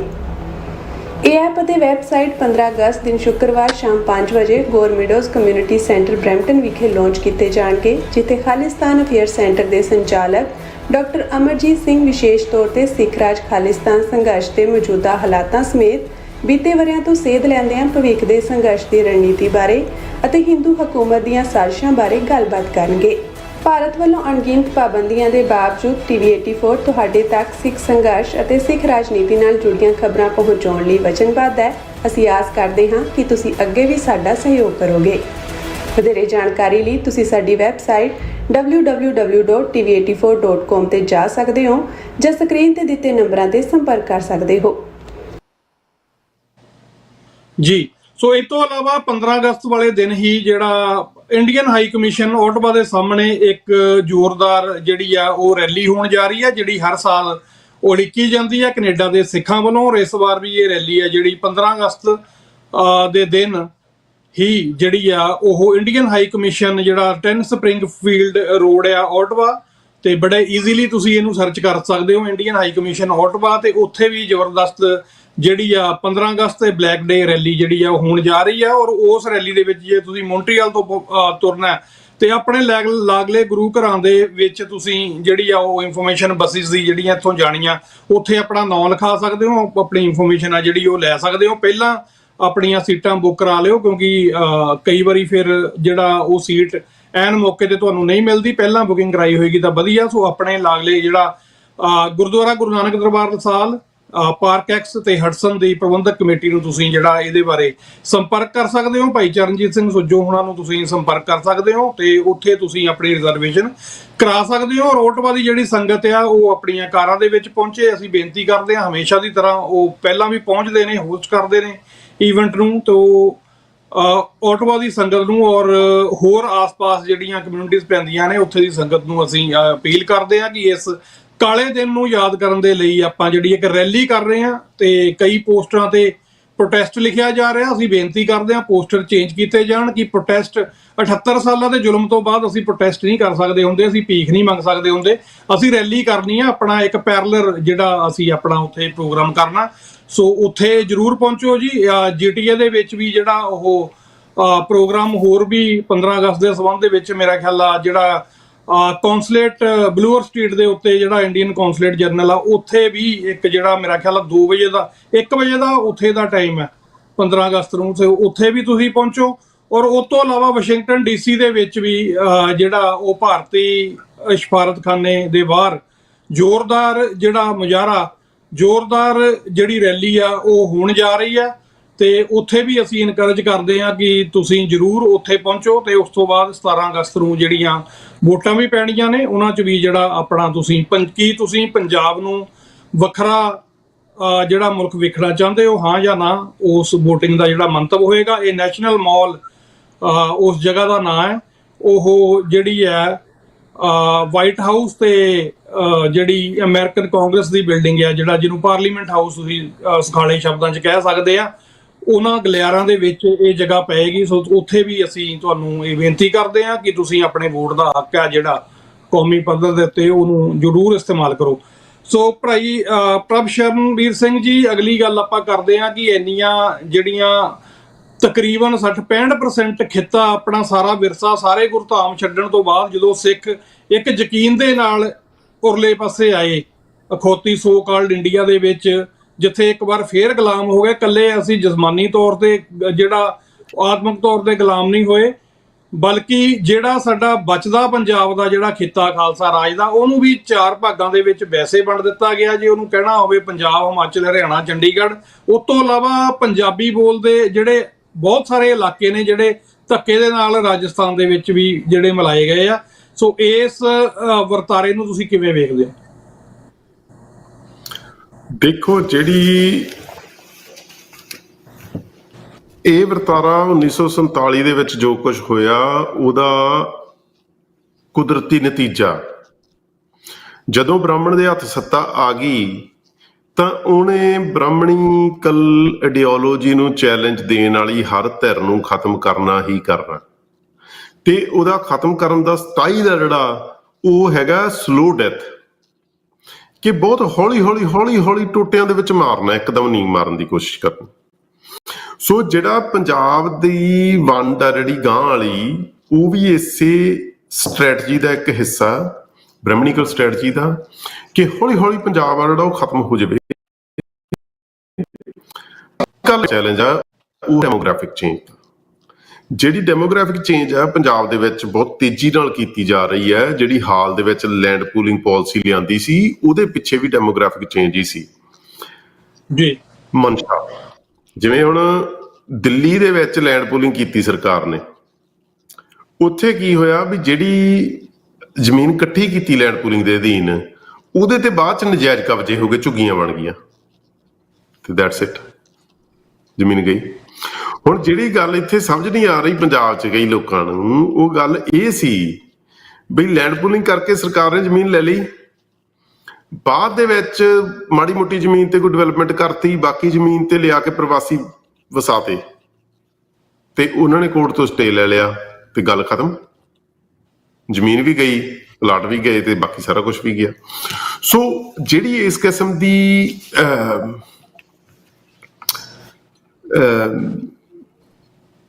ਪੋਲਿਟਿਕਸ ਆ ਜਿਹੜੀ, ਉਹਦੇ ਬਾਰੇ ਹਮੇਸ਼ਾ ਵਾਂਗੂ ਸਿੱਖ ਜਦੋਂ ਉਹਨਾਂ ਤੇ ਕੋਈ ਵਾਰ ਹੁੰਦਾ, ਉਦੋਂ ਤਾਂ ਉਹ ਐਕਟਿਵ ਹੋ ਕੇ ਉਹਦਾ ਜਵਾਬ ਦੇ ਦਿੰਦੇ ਆ, ਜਿਵੇਂ ਕਿਸਾਨ ਮੋਰਚਾ ਜਾਂ ਲੈਂਡ ਪੂਲਿੰਗ, ਪਰ ਉਹਦੇ ਤੋਂ ਪਹਿਲਾਂ ਨਹੀਂ ਸੋਚਦੇ। ਜਿੰਨਾ ਚਿਰ ਵਾਰ ਨਹੀਂ, ਸਿੱਧਾ ਵਾਰ ਨਹੀਂ ਹੁੰਦਾ, ਉਹਨਾਂ ਚਿਰ ਉਹ ਕਹਿੰਦੇ ਸੋਚਦੇ ਆ ਵੀ ਕੁਛ ਨਹੀਂ ਹੋ ਰਿਹਾ, ਪਰ ਅਸਲ ਦੇ ਵਿੱਚ ਸਾਰਾ ਕੁਛ ਹੀ ਹੋ ਰਿਹਾ ਹੁੰਦਾ।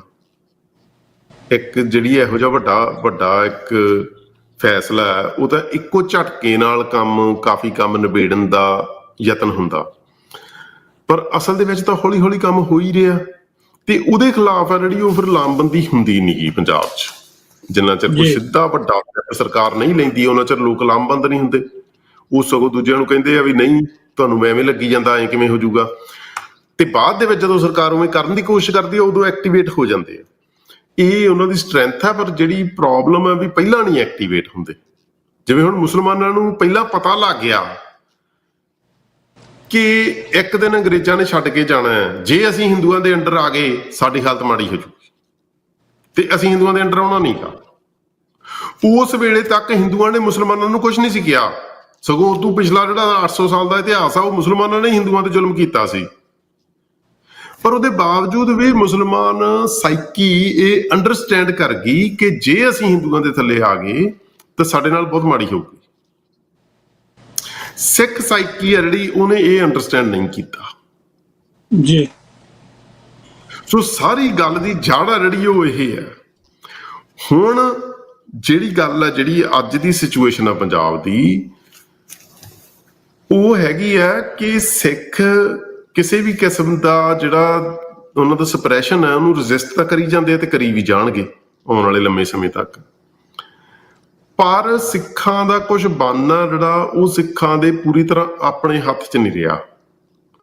ਉਹਦੇ 'ਚ ਇਹ ਹੈ ਵੀ ਜੇ ਉਹੋ ਜਿਹੀ ਇਤਿਹਾਸ ਦੇ ਵਿੱਚ ਗਾਂਹ ਨੂੰ ਸਿਚੁਏਸ਼ਨ ਪੈਦਾ ਹੋਊਗੀ ਜਦੋਂ 1947 ਵਰਗੀ, ਉਦੋਂ ਸਿੱਖ ਕੀ ਕਰਦੇ ਆ ਇਹਦੇ ਤੇ ਡਿਪੈਂਡ ਕਰਦਾ। ਉਹ ਛੇਤੀ ਵੀ ਆ ਸਕਦੀ ਹੈ ਤੇ ਉਹਨੂੰ 100 ਸਾਲ ਵੀ 200 ਸਾਲ ਵੀ ਲੱਗ ਸਕਦਾ। ਇਹਦੇ ਬਾਰੇ ਆਪਾਂ ਕੁਝ ਨਹੀਂ ਕਹਿ ਸਕਦੇ, ਪਰ ਡਿਪੈਂਡ ਇਹ ਗੱਲ ਕਰਦੀ ਹੈ ਵੀ ਅਸੀਂ ਕੀ ਕਰਦੇ ਹਾਂ। ਜਿਹੜੀ ਹਰਿੰਦਰ ਸਿੰਘ ਉਹਨਾਂ ਨੇ ਇੱਕ ਗੱਲ ਲਿਖੀ ਹੈ, ਉਹ ਕਹਿੰਦੇ ਵੀ ਸਿੱਖਾਂ ਨੂੰ ਸ਼ਹਿ ਲਾ ਕੇ ਬੈਠਣਾ ਸਿੱਖਣ ਦੀ ਲੋੜ ਹੈ। ਇਹ ਗੱਲ ਐਡੀ ਕਿ ਵੱਡੀ ਹੈ ਬਈ ਮੈਂ ਕਹਿੰਦਾ ਵੀ ਜਿੰਨਾ ਵੀ ਇਹਦੇ ਤੇ ਵਿਚਾਰ ਹੋਵੇ ਉਹ ਥੋੜਾ। ਸ਼ਹਿ ਲਾ ਕੇ ਬੈਠਣ ਤੋਂ ਕੀ ਭਾਵ ਹੈ? ਜਦੋਂ ਇੱਕ ਸ਼ਿਕਾਰੀ ਸ਼ਿਕਾਰ ਖੇਡਦਾ, ਜੇ ਤਾਂ ਉਹ ਇੰਨਾ ਚੁੱਪ ਕਰਕੇ ਬੈਠਦਾ ਸ਼ਿਕਾਰ ਦੀ ਉਡੀਕ 'ਚ ਕਿ ਉਹ ਉੱਚਾ ਸਾਹ ਵੀ ਨਹੀਂ ਲੈਂਦਾ, ਉਹ ਮਾੜਾ ਜਿਹਾ ਵੀ ਹੱਥ ਪੈਰ ਵੀ ਨਹੀਂ ਹਿਲਾਉਂਦਾ, ਉਹ ਉੱਚੀ ਬੋਲ ਵੀ ਨਹੀਂ ਸਕਦਾ। ਕਿਉਂ? ਕਿਉਂਕਿ ਜੇ ਉਹ ਐਂ ਕਰੂਗਾ ਤਾਂ ਉਹਦੇ ਸ਼ਿਕਾਰ ਨੂੰ ਪਤਾ ਲੱਗ ਜਾਊਗਾ, ਉਹਦੇ ਨੇੜੇ ਆਊਗਾ ਨਹੀਂ ਤੇ ਮੌਕਾ ਜਿਹੜਾ ਉਹ ਉੱਥੋਂ ਨਿਕਲ ਜੂਗਾ। ਪੋਲੀਟੀਕਲ ਸਿਚੁਏਸ਼ਨ ਵੀ ਇਹੋ ਜਿਹੀ ਹੁੰਦੀ ਹੈ। ਜਿਹੜੀ ਇਹ ਸਿੱਖਾਂ ਦੀ ਇਹ ਆਦਤ ਹੈ ਵੀ ਅਸੀਂ ਐਂ ਕਰਕੇ ਰਵਾਂਗੇ, ਅਸੀਂ ਇਹ ਕਰਕੇ ਵਿਖਾਵਾਂਗੇ, ਅਸੀਂ ਐਂ ਕਰ ਦਿਆਂਗੇ, ਜਿਹੜਾ ਇਹ ਇਸ ਕਿਸਮ ਦੀ ਨੋਇਜ਼ ਹੈ ਜਿਹੜੀ ਉਹ ਐਕਚੁਅਲੀ ਮੌਕਾ ਖਿਚਾਉਂਦੀ ਆ ਜੀ। ਤੁਸੀਂ ਰੌਲਾ ਪਾਉਣਾ ਨਹੀਂ ਹੁੰਦਾਗਾ, ਤੁਸੀਂ ਰੌਲਾ ਪਾਉਣ ਦੀ ਥਾਂ ਤੇ ਮੌਕੇ ਦੀ ਉਡੀਕ ਚੁੱਪ ਕਰਕੇ ਕਰਨੀ ਹੁੰਦੀ ਹੈ ਤੇ ਇੱਕਦਮ ਐਕਟ ਕਰਨਾ ਹੁੰਦਾ ਮੌਕੇ ਤੇ। ਜਿਵੇਂ ਮੈਂ ਪਹਿਲਾਂ ਗੱਲ ਕਰਕੇ ਹਟਿਆ ਕਿ 1947 ਤੋਂ ਪਹਿਲਾਂ ਸਿੱਖ ਚੁੱਪਚਾਪ 1-2 ਲੱਖ ਬੰਦਾ ਜਿਹੜਾ ਮਿਲਟਰੀ ਟ੍ਰੇਨਡ ਉਹਨੂੰ ਆਰਗੇਨਾਈਜ਼ ਕਰਦੇ ਤੇ ਲਿਆ ਕੇ ਉਹਨੂੰ ਖੜਾ ਦਿੰਦੇ ਤੇ ਉਹਨੂੰ ਇਕੁਇਪ ਕਰਦੇ। ਜਿਹੜੇ ਸਿੱਖ ਰਾਜੇ ਸੀ ਉਹ ਕਰ ਸਕਦੇ ਸੀ ਕਿਉਂਕਿ ਉਹਨਾਂ ਕੋਲੇ ਤਾਂ ਪ੍ਰੋਪਰ ਫੌਜ ਵੀ ਹੁੰਦੀ ਸੀ ਤੇ ਉਹਨਾਂ ਕੋਲੇ ਹਥਿਆਰ ਵੀ ਸੀਗੇ ਤੇ ਉਹਨਾਂ ਕੋਲੇ ਪੈਸਾ ਵੀ ਸੀਗਾ, ਉਹ ਹਥਿਆਰ ਨਵੇਂ ਖਰੀਦ ਵੀ ਸਕਦੇ ਸੀ। ਤੇ ਉਸ ਤੋਂ ਬਾਅਦ ਫਿਰ ਅੰਗਰੇਜ਼ਾਂ ਕੋਲੇ ਕੋਈ ਰਾਹ ਨਹੀਂ ਸੀ ਰਹਿਣਾ, ਉਹਨਾਂ ਨੂੰ ਫਿਰ ਗੱਲ ਮੰਨਣੀ ਹੀ ਪੈਣੀ ਸੀ, ਭਾਵੇਂ ਉਹਨਾਂ ਨੂੰ ਚੰਗੀ ਲੱਗਦੀ ਜਾਂ ਨਾ ਚੰਗੀ ਲੱਗਦੀ। ਸੋ ਉਹ ਮੌਕਾ ਜਿਹੜਾ ਉਹ ਪਹੁੰਚ ਗਿਆ। ਪਰ ਇਤਿਹਾਸ ਦੇ ਵਿੱਚ ਚਲੋ ਮੌਕੇ ਜਿਹੜੇ ਉਹ ਆਉਂਦੇ ਰਹਿੰਦੇ ਆ, ਬਾਹਲੀ ਛੇਤੀ ਤਾਂ ਨਹੀਂ ਆਉਂਦੇ ਪਰ ਆਉਂਦੇ ਰਹਿੰਦੇ ਆ। ਪਰ ਅੱਜ ਦੀ ਡੇਟ ਦੇ ਵਿੱਚ ਸਿੱਖਾਂ ਦਾ ਫਰਜ਼ ਇਹੀ ਹੈ ਕਿ ਅਗਲਾ ਮੌਕਾ ਜਿਹੜਾ ਉਹ ਨਾ ਖੁੰਝੇ। ਉਹਦੇ ਵਾਸਤੇ ਕੀ ਕਰਨਾ ਚਾਹੀਦਾ? ਉਹਦੇ ਵਾਸਤੇ 2-3 ਗੱਲਾਂ ਦੀ ਲੋੜ ਹੈ। ਇੱਕ ਤਾਂ ਜਿਹੜੀ ਇੱਕ ਯੂਨੀਫਾਈਡ ਲੀਡਰਸ਼ਿਪ ਚਾਹੀਦੀ ਹੈ ਤੇ ਕਲੈਕਟਿਵ ਲੀਡਰਸ਼ਿਪ ਚਾਹੀਦੀ ਹੈ ਇੱਕ ਬੰਦੇ ਦੇ ਠਾਣੇ। ਤੇ ਦੂਜੀ ਗੱਲ ਇਹ ਹੈ ਕਿ ਕੁਛ ਤਿਆਰੀਆਂ ਜਿਹੜੀਆਂ ਉਹ ਚੁੱਪ ਚਪੀਤੇ ਵੀ ਕਰਨੀਆਂ ਹੁੰਦੀਆਂ, ਉਹਨਾਂ ਦਾ ਰੌਲਾ ਪਾਉਣ ਦੀ ਲੋੜ ਨਹੀਂ ਹੁੰਦੀ। ਸੋ ਇਹ ਗੱਲ ਸਿੱਖਾਂ ਨੂੰ ਸਮੂਹਿਕ ਤੌਰ ਤੇ ਸਮਝਣ ਦੀ ਲੋੜ ਆ ਜੀ। ਸੋ ਆਖਰੀ ਸਵਾਲ ਆ ਜੀ, ਥੋੜੇ ਜਿਹੇ ਮਿੰਟ ਹੀ ਨੇ ਆਪਣੇ ਕੋਲ ਤੇ ਪਰ ਮੈਂ ਇਸ ਵਿਸ਼ੇ ਤੇ ਇੱਕ ਜਿਹੜਾ ਪੂਰਾ ਪ੍ਰੋਗਰਾਮ ਕਰਨਾ ਚਾਹੁੰਦਾ ਸੀ, ਪਰ ਜਾਂਦੇ ਜਾਂਦੇ ਥੋੜਾ ਜਿਹਾ ਤੁਹਾਡੇ ਕੋਲ ਜਾਣਨਾ ਚਾਹਨਾ ਐਜ਼ ਐਨ ਐਕੈਡਮਿਸ਼ੀਅਨ, ਤੁਸੀਂ ਕੀ ਸਮਝਦੇ ਹੋ ਕਿ ਯੂਥ ਨੂੰ ਇਸ ਖੇਤਰ ਦੇ ਵਿੱਚ ਕਿਵੇਂ ਜਿਹੜਾ ਉਹ ਆਉਣਾ ਚਾਹੀਦਾ ਕਿ ਜਿਹਦੇ ਨਾਲ ਉਹਨਾਂ ਦੀ ਸੇਫਟੀ ਵੀ ਰਹੇ, ਉਹਨਾਂ ਦੀ ਐਜੂਕੇਸ਼ਨ ਤੇ ਕੋਈ ਫਰਕ ਨਾ ਪਵੇ, ਪਰ ਨਾਲ ਦੀ ਨਾਲ ਉਹ ਆਪਣੇ ਆਪ ਨੂੰ ਜਿਹੜਾ ਸਲੋਲੀ ਲੀਡਰਸ਼ਿਪ ਦੇ ਵਿੱਚ ਇਨਵੋਲਵ ਕਰਨ?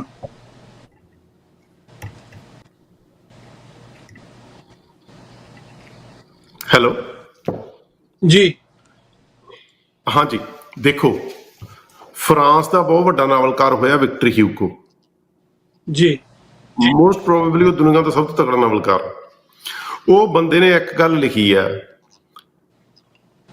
there is one thing stronger than all the armies in the world and it is an idea whose time has come। ਭਾਵ ਕਿ ਜਿਹੜਾ ਵਿਚਾਰ ਜਿਹਦਾ ਟਾਈਮ ਆ ਗਿਆ ਹੋਵੇ ਉਹ ਦੁਨੀਆ ਦੀਆਂ ਸਾਰੀਆਂ ਫੌਜਾਂ ਤੋਂ ਤਕੜੀ ਚੀਜ਼ ਹੈ। ਮੈਂ ਇਹ ਮੰਨਦਾ ਵੀ ਸਭ ਤੋਂ ਵੱਡੀ ਚੀਜ਼ ਹੈ ਜਿਹੜੀ ਉਹ ਹੈਗਾ ਆਈਡੀਆ। ਜੇ ਤੁਹਾਡੇ ਕੋਲੇ ਆਪਦਾ ਆਈਡੀਆ ਹੈਗਾ, ਪੋਲੀਟੀਕਲ ਐਕਸ਼ਨ ਨੇ ਉਹਨੂੰ ਫੋਲੋ ਕਰਨਾ ਹੀ ਕਰਨਾ। ਜੇ ਤੁਹਾਡੇ ਅੰਦਰ ਆਈਡੀਆ ਗਲਤ ਪਲਾਂਟ ਹੋ ਗਿਆ, ਤੁਸੀਂ ਹਜ਼ਾਰਾਂ ਸ਼ਹੀਦੀਆਂ ਦੇ ਕੇ, ਹਜ਼ਾਰਾਂ ਕੁਛ ਕਰਕੇ ਵੀ ਹਾਰ ਜਾਓਗੇ। ਜਿਵੇਂ ਅੱਜ ਦੀ ਆਪਾਂ ਜਿਹੜੀ ਸਾਰੀ ਡਿਸਕਸ਼ਨ ਕੀਤੀ ਹੈ, ਸਿੱਖਾਂ ਦੇ ਅੰਦਰ 20ਵੀਂ ਸਦੀ ਦੇ ਸ਼ੁਰੂ ਦੇ ਵਿੱਚ ਇੰਡੀਅਨ ਨੈਸ਼ਨਲਿਜ਼ਮ ਦਾ ਆਈਡੀਆ ਪਲਾਂਟ ਹੋਇਆ। ਸਿੱਖਾਂ ਨੇ ਉਸ ਆਈਡੀਏ ਵਾਸਤੇ ਸ਼ਹੀਦੀਆਂ ਦਿੱਤੀਆਂ, ਜੇਲਾਂ ਕੱਟੀਆਂ, ਪਰ ਮਿਲਿਆ ਕੀ? ਜੈਨੋਸਾਈਡ। ਕਿਉਂਕਿ ਆਈਡੀਆ ਗਲਤ ਪਿਕ ਹੋ ਗਿਆ। ਸਾਰੀ ਗੱਲ ਹੀ ਆਈਡੀਆ। ਜਿਵੇਂ ਇੰਡੀਆ, ਇਹ ਗੱਲ ਮੈਂ ਹੁਣ ਇਹਦੇ ਵਿਸਥਾਰ 'ਚ ਨਹੀਂ ਜਾ ਸਕਦਾ, ਪਰ ਮੈਂ ਇਹ ਗੱਲ ਅੱਜ ਕਰਨੀ ਚਾਹੁੰਦਾ। ਜਿਵੇਂ 20ਵੀਂ ਸਦੀ ਦੇ ਸ਼ੁਰੂ ਦੇ ਵਿੱਚ ਸਿੱਖਾਂ ਦੇ ਵਿੱਚ ਇੰਡੀਅਨ ਨੈਸ਼ਨਲਿਜ਼ਮ, ਭਾਰਤੀ ਰਾਸ਼ਟਰਵਾਦ ਦਾ ਆਈਡੀਆ ਪਲਾਂਟ ਕੀਤਾ ਗਿਆ ਸੀ, ਅੱਜ ਪੰਜਾਬੀ ਰਾਸ਼ਟਰਵਾਦ ਦਾ ਆਈਡੀਆ ਪਲਾਂਟ ਹੋ ਰਿਹਾ। ਤੇ ਪੰਜਾਬੀ ਰਾਸ਼ਟਰਵਾਦ ਆ ਜਿਹੜਾ, ਉਹ ਸਿੱਖਾਂ ਵਾਸਤੇ ਭਾਰਤੀ ਰਾਸ਼ਟਰਵਾਦ ਜਿੰਨਾ ਹੀ ਖਤਰਨਾਕ, ਪਰ ਇਹਦਾ ਵਿਸਥਾਰ ਆਪਾਂ ਅੱਜ ਨਹੀਂ ਕਰ ਸਕਦੇ। ਸੋ ਆਈਡੀਆ ਜਿਹੜਾ, ਜਦੋਂ ਤੁਹਾਡੇ ਕੋਲੇ, ਤੁਹਾਡੇ ਅੰਦਰ ਗਲਤ ਆਈਡੀਆ ਪਲਾਂਟ ਹੋ ਗਿਆ, ਤੁਸੀਂ ਲੜਾਈ ਆਲਰੇਡੀ ਹਾਰ ਗਏ। ਇਹ ਗੱਲ ਨੌਜਵਾਨੀ ਨੂੰ ਸਮਝਣ ਦੀ ਲੋੜ ਆ ਵੀ ਸਾਰੀ ਗੱਲ ਦਾ ਬੇਸ ਆਈਡੀਆ। ਜੇ ਤੁਹਾਡੇ ਕੋਲੇ ਸਹੀ ਆਈਡੀਆ ਹੈਗਾ, ਸਹੀ ਪੋਲੀਟੀਕਲ ਵਿਜ਼ਨ ਹੈਗਾ, ਤਾਂ ਤੁਹਾਡੀ ਪੋਲੀਟੀਕਲ ਐਕਟੀਵਿਟੀ ਚੱਲੂਗੀ। ਜਿਹੜੀ ਐਕਚੁਅਲ ਪੋਲੀਟੀਕਲ ਐਕਸ਼ਨ ਹੈ ਵੀ ਭੱਜ ਨੱਠ ਕਰਨੀ ਜਾਂ ਕੁਰਬਾਨੀ ਕਰਨੀ ਹੈ ਜਿਹੜੀ, ਉਹ ਦੂਜੇ ਨੰਬਰ ਤੇ। ਪਹਿਲੇ ਨੰਬਰ ਤੇ ਆਈਡੀਆ ਜੀ। ਸੋ ਬਹੁਤ-ਬਹੁਤ ਧੰਨਵਾਦ ਭਾਈ ਸਾਹਿਬ, ਤੁਸੀਂ ਆਪਣੇ ਕੀਮਤੀ ਸਕੇਡਿਊਲ ਦੇ ਵਿੱਚੋਂ ਸਮਾਂ ਕੱਢ ਕੇ ਸਾਡੇ ਨਾਲ ਵਿਚਾਰਾਂ ਦੀ ਸਾਂਝ ਪਾਈ ਹੈ। ਅਸੀਂ ਚਾਹਾਂਗੇ ਆਉਣ ਵਾਲੇ ਸਮੇਂ ਦੇ ਵਿੱਚ ਵੀ ਇਸ ਗੱਲ ਨੂੰ ਜਿਹੜੀ ਆ ਉਹ ਕੰਟੀਨਿਊ ਰੱਖੀਏ। ਔਰ ਮੈਂ ਆਪਣੇ ਦਰਸ਼ਕਾਂ ਦੇ ਔਰ ਸਰੋਤਿਆਂ ਦੇ ਮੂਹਰੇ ਵੀ ਬੇਨਤੀ ਕਰਦਾ ਕਿ ਇਹ ਪ੍ਰੋਗਰਾਮ ਨੂੰ ਤੁਸੀਂ ਜਿਹੜਾ ਵੱਧ ਤੋਂ ਵੱਧ ਸ਼ੇਅਰ ਕਰੋ। ਜੇ ਤੁਸੀਂ ਸਾਡੇ ਨਾਲ ਲੇਟ ਜੁੜੇ ਹੋ ਤਾਂ ਇਹ ਪ੍ਰੋਗਰਾਮ ਜਿਹੜਾ ਪ੍ਰੋਗਰਾਮ ਦੀ ਸਮਾਪਤੀ ਤੋਂ ਕੁਝ ਕੁ ਲਮਿਆਂ ਦੇ ਵਿੱਚ ਹੀ ਜਿਹੜਾ YouTube ਦੇ ਉੱਤੇ ਇਹ ਅਪਲੋਡ ਹੋ ਜਾਣਾ, ਤੇ ਤੁਸੀਂ ਪੂਰਾ ਪ੍ਰੋਗਰਾਮ ਉੱਥੇ ਆਪ ਵੀ ਸੁਣਿਓ ਤੇ ਉਹਨੂੰ ਸ਼ੇਅਰ ਵੀ ਕਰਿਓ, ਤਾਂ ਕਿ ਇਹ ਜਿਹੜੇ ਵਿਚਾਰ ਨੇ ਇਹ ਵੱਧ ਤੋਂ ਵੱਧ ਸੰਗਤ ਤੱਕ ਜਾਂ ਨੌਜਵਾਨਾਂ ਤੱਕ ਪਹੁੰਚ ਸਕਣ। ਔਰ ਇਹਦੇ ਨਾਲ ਹੀ ਅੱਜ ਅਸੀਂ ਇੱਥੇ ਹੀ ਇਜਾਜ਼ਤ ਲੈਂਦੇ ਹਾਂ। ਆਪਣੇ ਮਹਿਮਾਨ ਸਰਦਾਰ ਪ੍ਰਭ ਸ਼ਰਨਵੀਰ ਸਿੰਘ ਹੋਣੀ ਵੈਨਕੂਵਰ ਇੰਸਟੀਚਿਊਟ ਤੋਂ ਸਾਡੇ ਨਾਲ ਜੁੜੇ, ਇਹਨਾਂ ਨੇ ਆਪਣੇ ਜਿਹੜੇ ਵਿਚਾਰਾਂ ਦੀ ਸਾਂਝ ਸਾਡੇ ਨਾਲ ਪਾਈ। ਔਰ ਤੁਹਾਡੇ ਕੋਲ ਵੀ ਅਸੀਂ ਇਜਾਜ਼ਤ ਚਾਹੁੰਦੇ ਹਾਂ ਆਉਣ ਵਾਲੇ ਸਮੇਂ ਦੇ ਵਿੱਚ, ਜਾਂ ਜਾਣੀ ਕਿ ਕੱਲ੍ਹ ਨੂੰ ਇੱਕ ਨਵੇਂ ਮਹਿਮਾਨ ਦੇ ਨਾਲ। ਜੀ ਮੈਂ ਨਾਲ ਦੀ ਨਾਲ ਥੋੜਾ ਜਿਹਾ ਦੱਸ ਦਿਆਂ ਕਿ ਅੱਜ ਬੁੱਧਵਾਰ ਦਾ ਜਿਹੜਾ ਸਮਾਂ ਸਾਡਾ ਉਹ ਲੀਗਲ ਐਕਸਪਰਟਿਜ਼ ਬਾਰੇ ਹੁੰਦਾ, ਉਹਦੇ ਸੰਬੰਧ ਦੇ ਵਿੱਚ ਅਸੀਂ ਥੋੜਾ ਜਿਹਾ ਚੇਂਜ ਕੀਤਾ। ਉਹ ਕੱਲ੍ਹ ਨੂੰ ਜਿਹੜੇ ਲਾਫਿਨਿਟੀ ਐਡਵੋਕੇਟਸ ਤੋਂ ਜਿਹੜੇ ਨੇ ਐਡਵੋਕੇਟ ਪੂਜਾ ਨਾਰੰਗ ਸਾਡੇ ਨਾਲ ਹੋਣਗੇ। ਉਹ ਜਿਹੜੇ ਨੇ ਰਿਫਿਊਜੀ ਸੰਬੰਧੀ ਜਿਹੜੇ ਲਾਜ਼ ਨੇ, ਰੈਗੂਲੇਸ਼ਨਸ ਨੇ, ਕਿਹੜੀਆਂ ਗੱਲਾਂ ਦਾ ਸਾਨੂੰ ਖਿਆਲ ਰੱਖਣਾ ਪੈਂਦਾ, ਅਸਾਈਲਮ ਸੰਬੰਧੀ ਸਾਡੇ ਸਵਾਲਾਂ ਦੇ ਜਿਹੜੇ ਨੇ ਉਹ ਜਵਾਬ ਦੇਣਗੇ, ਆਪਣੇ ਵਿਚਾਰ ਸਾਡੇ ਨਾਲ ਸਾਂਝੇ ਪਾਉਣਗੇ। ਔਰ ਕੱਲ ਨੂੰ ਫੇਰ ਮਿਲਦੇ ਆ ਜੀ, ਤਦ ਤੱਕ ਦੇ ਲਈ ਬੁਲਾ ਦਿਓ ਫਤਿਹ। ਭਾਈ ਸਾਹਿਬ ਜੀ, ਤੁਹਾਨੂੰ ਵੀ ਔਰ ਸਾਡੇ ਸਰੋਤਿਆਂ ਨੂੰ ਵੀ ਵਾਹਿਗੁਰੂ ਜੀ ਕਾ ਖਾਲਸਾ, ਵਾਹਿਗੁਰੂ ਜੀ ਕਾ ਖਾਲਸਾ, ਵਾਹਿਗੁਰੂ ਜੀ ਕੀ ਫਤਿਹ ਜੀ। ਤੁਹਾਡੇ ਵਿਸ਼ਵਾਸ ਅਤੇ ਸਹਿਯੋਗ ਸਦਕਾ TV84 ਇੱਕ ਕਦਮ ਅੱਗੇ ਵਧਾਉਂਦਿਆਂ ਲਾਂਚ ਕਰਨ ਜਾ ਰਿਹਾ ਹੈ TV84 ਦੀ ਵੈਬਸਾਈਟ ਅਤੇ ਐਪ, ਜਿੱਥੇ ਤੁਹਾਨੂੰ ਜਾਣਕਾਰੀ ਮਿਲੇਗੀ ਦੁਨੀਆ ਭਰ ਵਿੱਚ ਚੱਲਦੇ ਸਿੱਖ ਸੰਘਰਸ਼ ਅਤੇ ਇਸ ਸੰਘਰਸ਼ ਨਾਲ ਜੁੜੀਆਂ ਘਟਨਾਵਾਂ ਬਾਰੇ।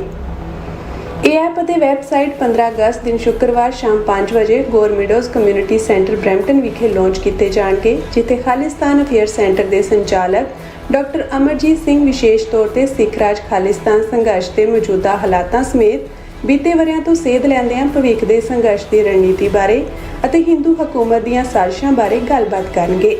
ਭਾਰਤ ਵੱਲੋਂ ਅਣਗਿਣਤ ਪਾਬੰਦੀਆਂ ਦੇ ਬਾਵਜੂਦ TV84 ਤੁਹਾਡੇ ਤੱਕ ਸਿੱਖ ਸੰਘਰਸ਼ ਅਤੇ ਸਿੱਖ ਰਾਜਨੀਤੀ ਨਾਲ ਜੁੜੀਆਂ ਖਬਰਾਂ ਪਹੁੰਚਾਉਣ ਲਈ ਵਚਨਬੱਧ ਹੈ। ਅਸੀਂ ਆਸ ਕਰਦੇ ਹਾਂ ਕਿ ਤੁਸੀਂ ਅੱਗੇ ਵੀ ਸਾਡਾ ਸਹਿਯੋਗ ਕਰੋਗੇ। ਵਧੇਰੇ ਜਾਣਕਾਰੀ ਲਈ ਤੁਸੀਂ ਸਾਡੀ ਵੈਬਸਾਈਟ www.tv84.com ਤੇ ਜਾ ਸਕਦੇ ਹੋ ਜਾਂ ਸਕਰੀਨ ਤੇ ਦਿੱਤੇ ਨੰਬਰਾਂ ਤੇ ਸੰਪਰਕ ਕਰ ਸਕਦੇ ਹੋ।